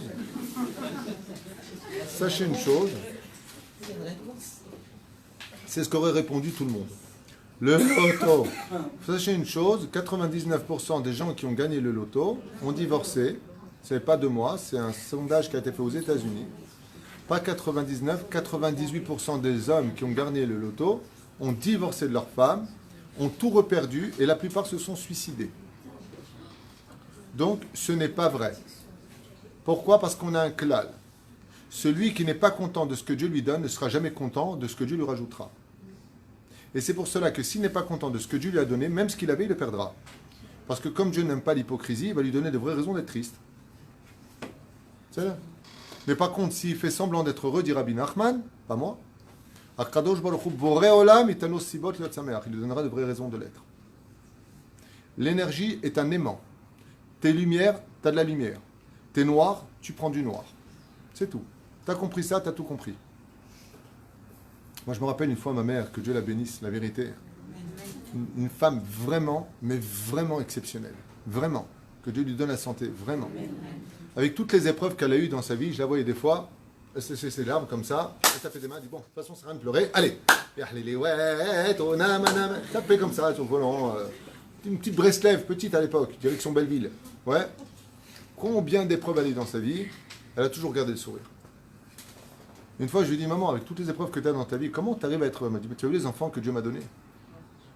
Baruch Hashem, je vous vois dans la Torah, je vous vois dans les mitzvot, je crois que j'ai pas de raison d'être heureuse. Alors qu'elle est en train de hurler tous les 2 jours à l'hôpital, tout est roulant, que Dieu la bénisse. Ah ouais, Yesh la simcha, Yesh la simcha traim. C'est Pirouche d'abord. J'ai pas entendu, donc le loto, c'est tout ce que vous allez dire. Le loto, ça règle tout. Hein? Comment être heureux d'après vous? Hein? Être content de son sort, je l'ai dit tout à l'heure. L'aïmouna, apprendre à sourire, et quoi encore? Encore 2 idées, allez. Madame, comment être heureux? Hein? Attendez juste un instant, qu'est-ce que vous dites? Vous avez dit là, le Rabbi Nachman qui peut faire semblant. Oui, c'est la seule hypocrisie selon Rabbi Nachman qui est autorisée. Semblant d'être heureux. C'est-à-dire qu'en faisant semblant, on arrive à devenir heureux?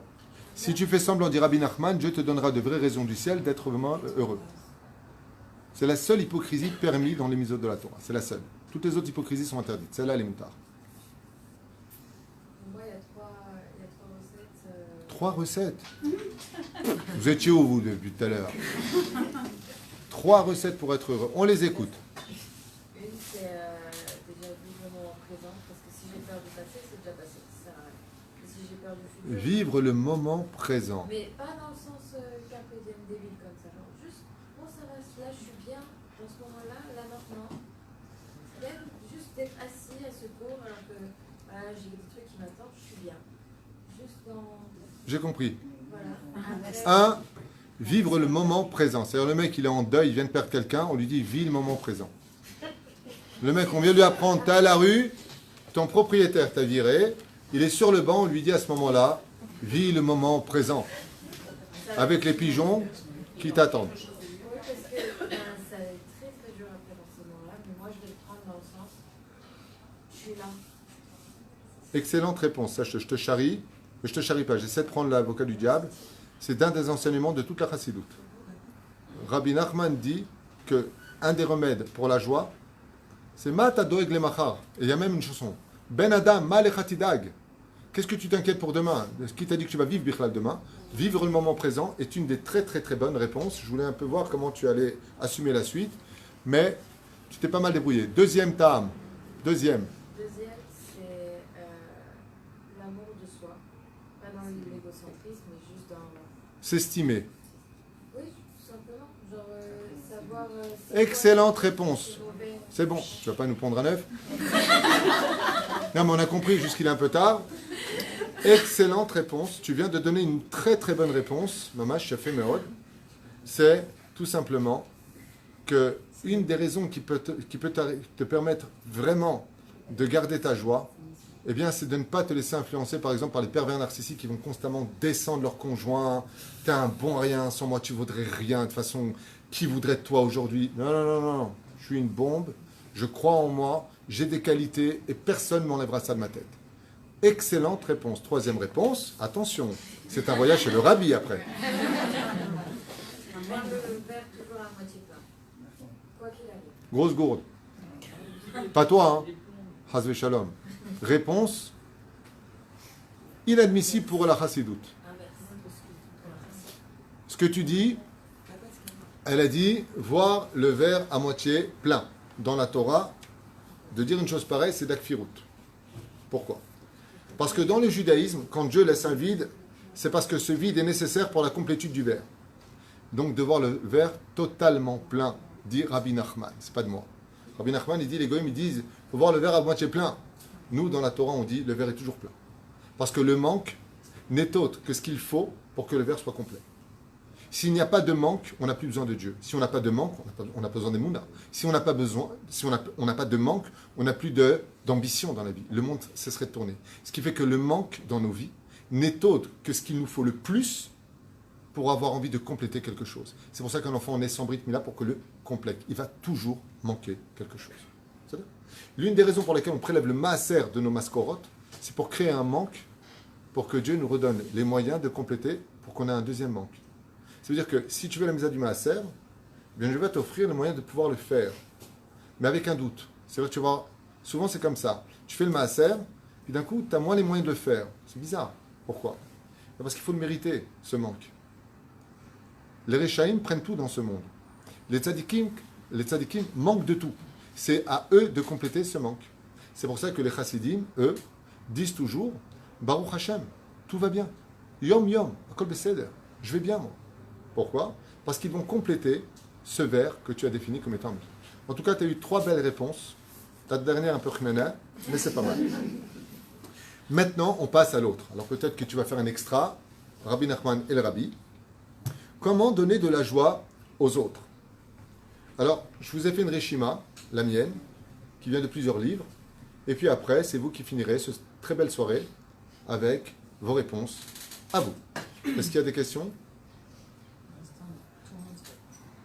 D'accord. Ça va. Magnifique. Vous savez ce qui m'embête, je vous dis franchement, c'est que Rabbi Nachman, ici dans son livre, nous livre des magnifiques secrets et que j'en ai même pas fait un seul. Et j'ai noté à toute vitesse mon cours, mais il est tard. Alors, moi, je vous ai noté comment donner de la joie aux autres. Après, c'est à vous de surenchérir. Vous êtes prêtes? Top chrono. Alors,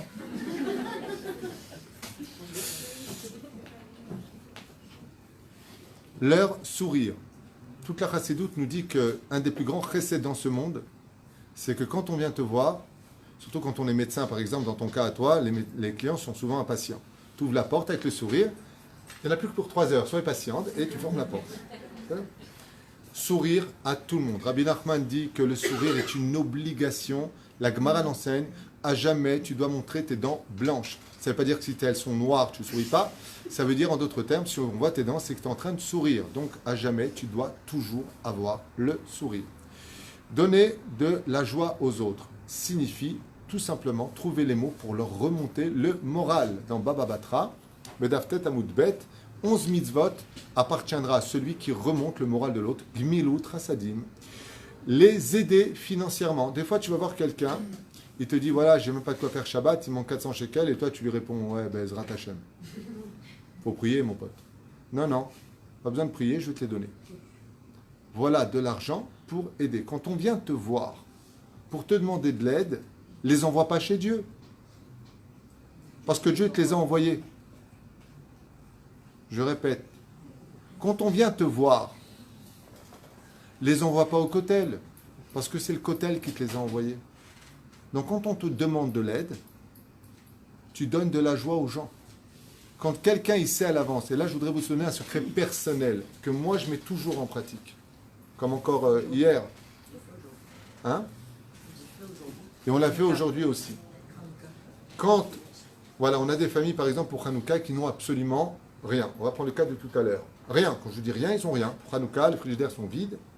Et dans ma collègue, bon, il y a beaucoup de familles très riches en Israël, parce que je ne veux pas qu'on entende à chaque fois le côté dur, mais ces familles-là sont là pour nous donner à nous du mérite. Grâce à Dieu, ma femme m'a dit, écoute, pour les quelques familles là déjà qui viennent d'arriver, il me faut 5000 shekels. C'est ça? Et je lui ai donné donc les 5000 shekels. Et ma femme a pris l'argent et elle les pose sur la table. Et elle va dans la cuisine pour me préparer mes spaghettis. Ça va? Qu'est-ce que je te dis? Hé, qu'est-ce que tu fais? Appelle tout de suite les familles. Pourquoi? Pourquoi attendre que madame me fasse mes pâtes et qu'eux ils s'angoissent? Ce laps de temps où tu les laisses s'angoisser, c'est un péché.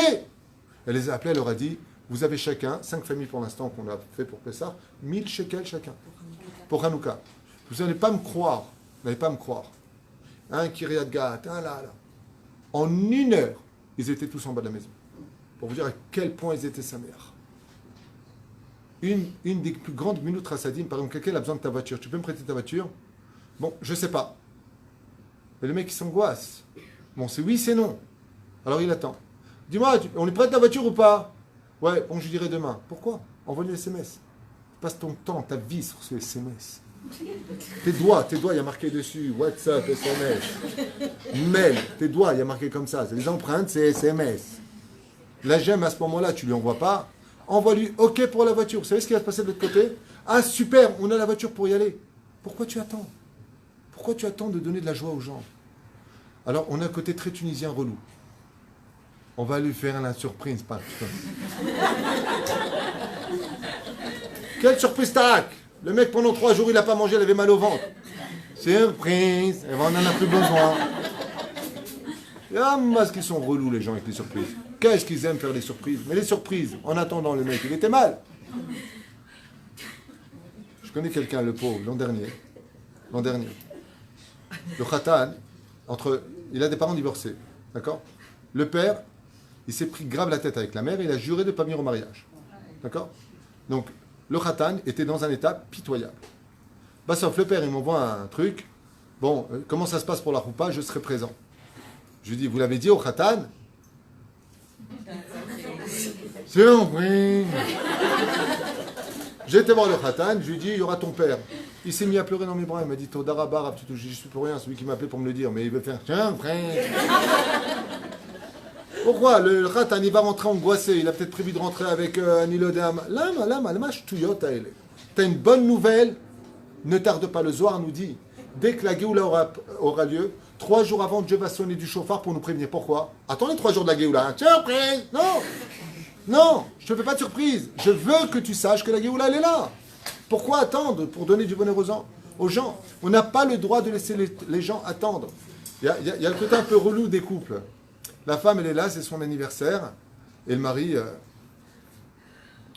Ou alors je te disais, tu sais, pour le travail... Quelle date on est, chérie? Je sais pas pourquoi, c'est pas important, je te parle de travail, tu me parles de date. Et à la fin, bon, on sort un tout petit peu au restaurant. Et là, il dit, surprise! C'est mignon, mais à un moment, ça devient relou. Vous savez pas ce qu'elle m'a fait, ma femme, à moi? Vous savez ce qu'elle m'a fait à moi? Je rentre Motzei Shabbat sur les rotules. J'avais fait 2 heures de cours. Pessah arrive. J'étais cassé en 1000. En 1000. Elle vient, elle qui ne veut jamais sortir. Quand je veux punir ma femme, je dis arrête, on va au restaurant. Elle me dit tu veux pas qu'on sorte ce soir? Moi, en guise de réponse, je dis à ma femme pas un mot, j'enlève mes chaussures. Ça veut dire pas du tout. Et elle me dit il y a 5 ans de ça, ouais. Et elle me dit ouais, mais moi j'ai envie de sortir. Moi, j'aime pas me disputer. Je lui dis sors. Envie de sortir, appelle une copine, appelle ta soeur, va sortir, je suis chez moi. Moi, je suis fatigué. Et je lui dis, en plus, tu sais que le Motzei Shabbat, il ne faut pas m'appeler, j'ai besoin de me retrouver avec moi-même, j'ai Souda vite à faire. Et elle me dit, ouais, mais là, j'ai envie de sortir. Alors j'ai dit à ma femme, t'as vraiment envie de sortir? Elle me dit, oui, je te le demande. Je lui ai dit, comme ça, je pense que tu te rappelles, Areni balekei mitzvah gmilut chasadim. Maintenant que tu me le demandes, alors je vais le faire pour faire du chesed. Si je fais du chesed avec les gens, je ne fais pas avec ma femme. Je remets mes pompes avec les nerfs, mais je les mets. Et on rentre dans la voiture et ma femme me dit « Oh mince, j'ai oublié de prendre ton pain. » Mon pain. Un pain spécial, prends mon pain. Je dis « Je m'en fous. » Viens, on sort vite. Et elle m'amène ici sur le truc, sur le parking, et puis elle me dit « Tu veux pas aller chercher ton pain ?» Je lui dis « Je m'en fous du pain. » Et je rentre ici au Beth Midrash et je vois tous mes amis, l'orchestre qui démarre, Rabbi Meir Abou Hatzera qui était là, et elle m'avait organisé un grand anniversaire surprise. J'étais content. C'était magnifique. Baruch Hashem. Des fois, ça fait du bien les surprises. C'était il y a 5 ans.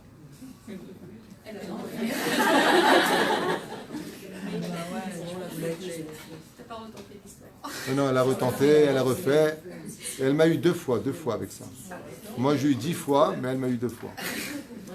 Leur dire qu'ils ne sont pas seuls et que ce sont des gens importants. Leur faire des chidushim en Torah pour leur remonter le moral. Leur raconter des magnifiques histoires de Chassidut. Leur donner de bonnes nouvelles. Toujours. Leur donner espoir. Leur dire qu'on les aime. Leur faire des petites blagues. Faire rire, raconter une blague. Ne pas les juger. Les gens n'aiment pas se sentir jugés. À la maison, c'est pareil. On va dire que la pire des choses qu'on pourrait faire dans une maison, c'est de constamment venir radoter les mêmes choses. Assour, t'as pas le droit, c'est pas bien, c'est pas ceci. On est dans une génération qui ne supportons pas les remontrances. Sachez-le. Cette génération, hommes comme femmes comme enfants, personne ne supporte les remontrances. Donc même si tu as raison dans le fond, trouve les mots dans la forme pour faire construire ta discussion. Sinon, tais-toi. Tu veux, Be'ezrat Hashem, que la Torah vive chez toi, donne un goût de lumière, de situation, de famille, d'amour. Par exemple, tu vois ton fils qui arrive le Shabbat, t'as dit combien il est important pour toi de le voir. Kama ta'ohev oto. Alors il n'est pas encore Shomer Shabbat. Mais d'accord, mais il est vivant. Et Dieu il aime. Chabek oto. Tu veux qu'il parle de Torah, lui dis pas Sheket, je veux raconter la paracha de la semaine. Fais comme on fait chez nous à la maison. Tu donnes le livre à lire chez lui. Tu nous fais de halachot. Tu nous fais ça. Ou alors, question-réponse. Allez, on fait un jeu, question sur la Bible. Alors bien entendu, pas tout le monde est fait pour ça. Tu les prépares à l'avance. Tu les prépares à l'avance, une dizaine de questions. Vous allez voir, ce sont eux-mêmes, vos enfants, qui vont... Papa, quand est-ce qu'on commence? Zéperouchada. Ken. J'ai une question. Ouais. Pourquoi on a l'impression, on en a parlé hier, qu'avant, il y a peut-être 20 ans de ça, et ben on avait l'impression que la vie était plus facile, les gens beaucoup plus heureux, et beaucoup plus. Et aujourd'hui, on a l'impression que c'est un état général comme ça où c'est installé. Le coupable de ta question, pourquoi est-ce qu'avant on était beaucoup plus heureux, et beaucoup plus simple et beaucoup plus installé, et aujourd'hui on a l'impression qu'il y a une espèce de quelque chose, un nuage nauséabond qui nous entoure. Réponse, je vais te la faire en un mot, c'est ça. Si tu as compris ça, tu as tout compris. C'est le coupable de notre tristesse, de nos bêtises. C'est cet appareil qui nous a rendus addicts. Ça veut dire que c'est devenu un appareil d'Avodazara. Et tu ne peux pas savoir à quel point cet appareil fait des dégâts dans toutes les familles. Et la preuve en est, dans le domaine chez les Haredim où ils n'ont pas d'appareil non cachère, tu vois leurs enfants, grâce à Dieu dans l'ensemble, tu vois ton frère avec ses 8 enfants. Est-ce qu'ils sont tristes? Est-ce qu'ils sont rasratiques? Ils n'ont pas de portable, il n'y a pas d'ordinateur. Ce sont des enfants émerveillés, merveilleux, hyper bien éduqués, souriants. Un kiff. Ces appareils-là nous ont tous atteints. Tu vas dans la salle, par exemple, d'attente, quand tu es médecin, tu ouvres la porte, ils sont tous comme ça. On est devenus des fous addicts. Il n'y a plus de communication. Notre cerveau, depuis des années, ne pense plus. Avant, on lisait un journal, on apprenait à lire, on cornait les pages, on apprenait des choses. Aujourd'hui, les livres ne se vendent plus, les discussions sont mortes, notre situation est embaumée de ce que eux veulent nous faire avaler.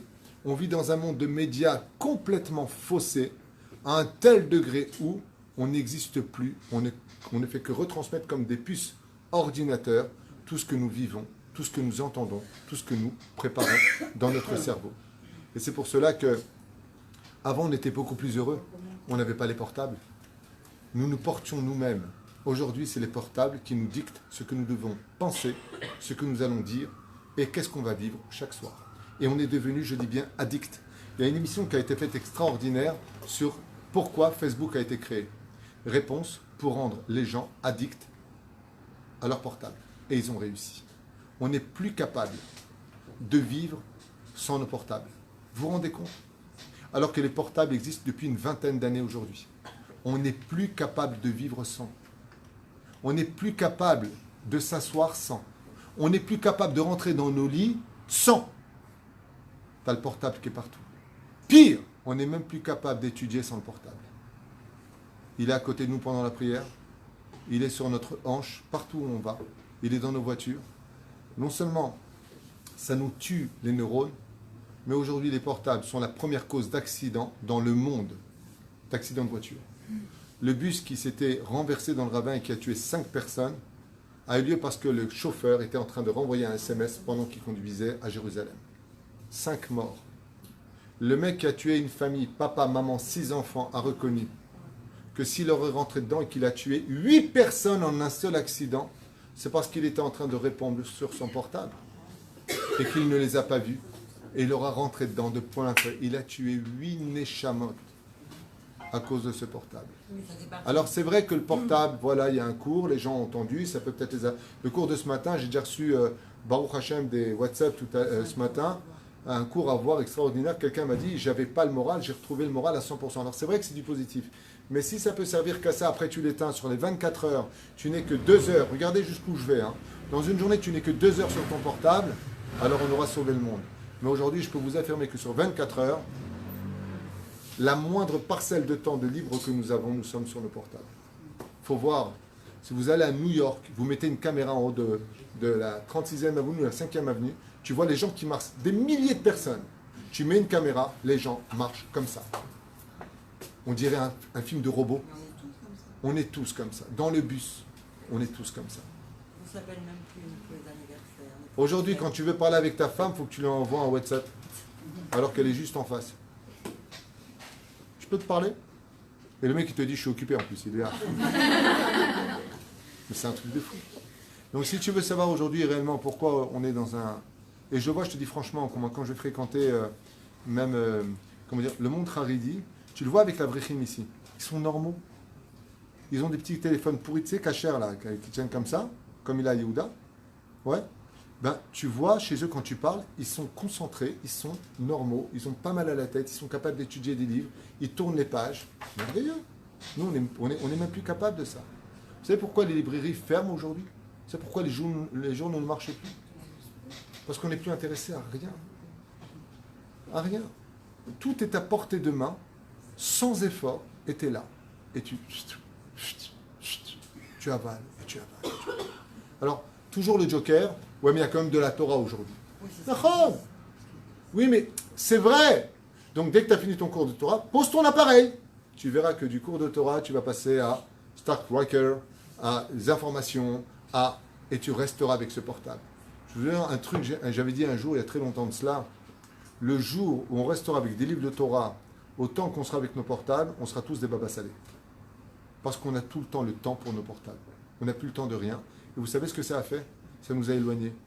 Parce que quand le mec il est avec des meufs sur son portable, vous savez, en train de regarder des bombes atomiques, parce que quand Trabi sur le portable, elles sont toutes belles. Hein, et qu'il voit sa femme qui lui a donné 6 gosses qui ressemblent à un vase, ben vous pouvez en rigoler. Ben, c'est s'élargit. Hein.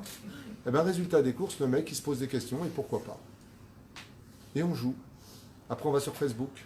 Et après c'est, ah ben dis donc, c'est Sylvie. C'est qui? Non, une copine à moi du CM2. Le mec, il a 45 ans, avec une copine à moi du CM2. D'où tu te rappelles du CM2? C'est beaucoup de dégâts.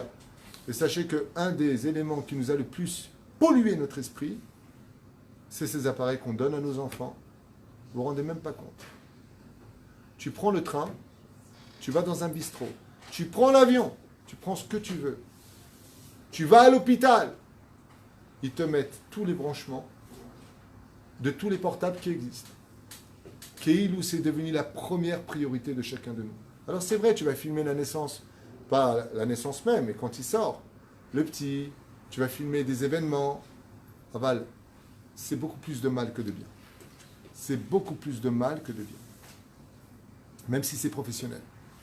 Ça aurait été mieux qu'on ait des portables, mais pas des portables, des ordinateurs portables, mais pas des téléphones portables. Aujourd'hui, je peux vous affirmer que si ma chère qui veut nous parler, je crois qu'il va être passé lui aussi par le portable. Voilà. Un enseignement du livre. Et je vous souhaite une bonne soirée en vous souhaitant de garder le sourire, malgré les épreuves de la vie. Parce que c'est la meilleure façon d'arrêter. J'ai pas fini. C'est pas compliqué. La meilleure façon d'arrêter les hémorragies, c'est de garder le sourire, comme je vous l'ai dit. Mais au moins, un enseignement de Rabbi Nachman dans le Sefer Amidot. Mashiach yavo befet apitom b'aliyedeze mechamat simchat yefahadu Israël. Quand viendra le Mashiach, dit Rabbi Nachman, il viendra à un moment où personne au monde ne s'y attendra. En pleine journée de travail, en plein moment que personne n'attendra. Et il se dévoilera de façon pombite, immédiate, soudaine. Et les enfants d'Israël auront peur d'une chose qu'ils découvriront pour la première fois de leur vie. Mechamat Simcha. Il y aura une telle joie au dévoilement du Mashiach qu'on aura peur. Waouh, cette phrase-là, heureusement que je l'ai dite, je m'en serais voulu de ne pas l'avoir dit. Qu'on aura peur de la joie qui va nous envahir. Et pourquoi je suis tellement content de vous l'avoir dit? Parce que ça fait très longtemps que je m'entretenais, enfin à l'époque, avec un psychologue de Jérusalem. Et ce monsieur m'avait posé une question, il m'a dit, d'après vous, Rav Tuitou, pourquoi les gens ne sont pas heureux? Et j'ai répondu exactement ce que vient de dire Rabbi Nachman. La première cause de nos tristesses, c'est parce qu'on a peur d'être heureux. Et Rabbi Nachman vient de le dire dans sa phrase. Ça veut dire que les gens aujourd'hui se méfient de la joie. J'ai peur d'être heureux. On s'interdit d'être heureux aujourd'hui, sachez-le. C'est la première réelle raison de notre angoisse de tous les jours. On a peur du bonheur. Et ça rejoint ce que tu as dit tout à l'heure. Pour arriver à cela, il faut vivre le moment présent. Mais sachez une chose, même de façon inconsciente, les gens ont peur d'être souriants. Ils ont peur d'être heureux. Parce que quand on est heureux, c'est une espèce de synonyme de faiblesse. Ouais, de toute façon, Christa, toi tu es heureux. Soit disant tu es heureux, tu ne vois pas la vie que tu as. Oh. Assur les fached. Et là, Rabbi Nachman dit quand viendra le Mashiach de façon pitomite, de quoi on aura peur? On aura peur de la joie qui va nous envahir. On dit, wow, quoi, on peut être heureux? Le bonheur ne dépend que de ta volonté. Et le Mashiach, Otiot, Simeach, viendra nous apporter, Bezrat Hashem, le sourire aux lèvres, tant désiré et tant attendu du Créateur comme de chaque créature sur terre. Baruch Adonai, Olam Amen.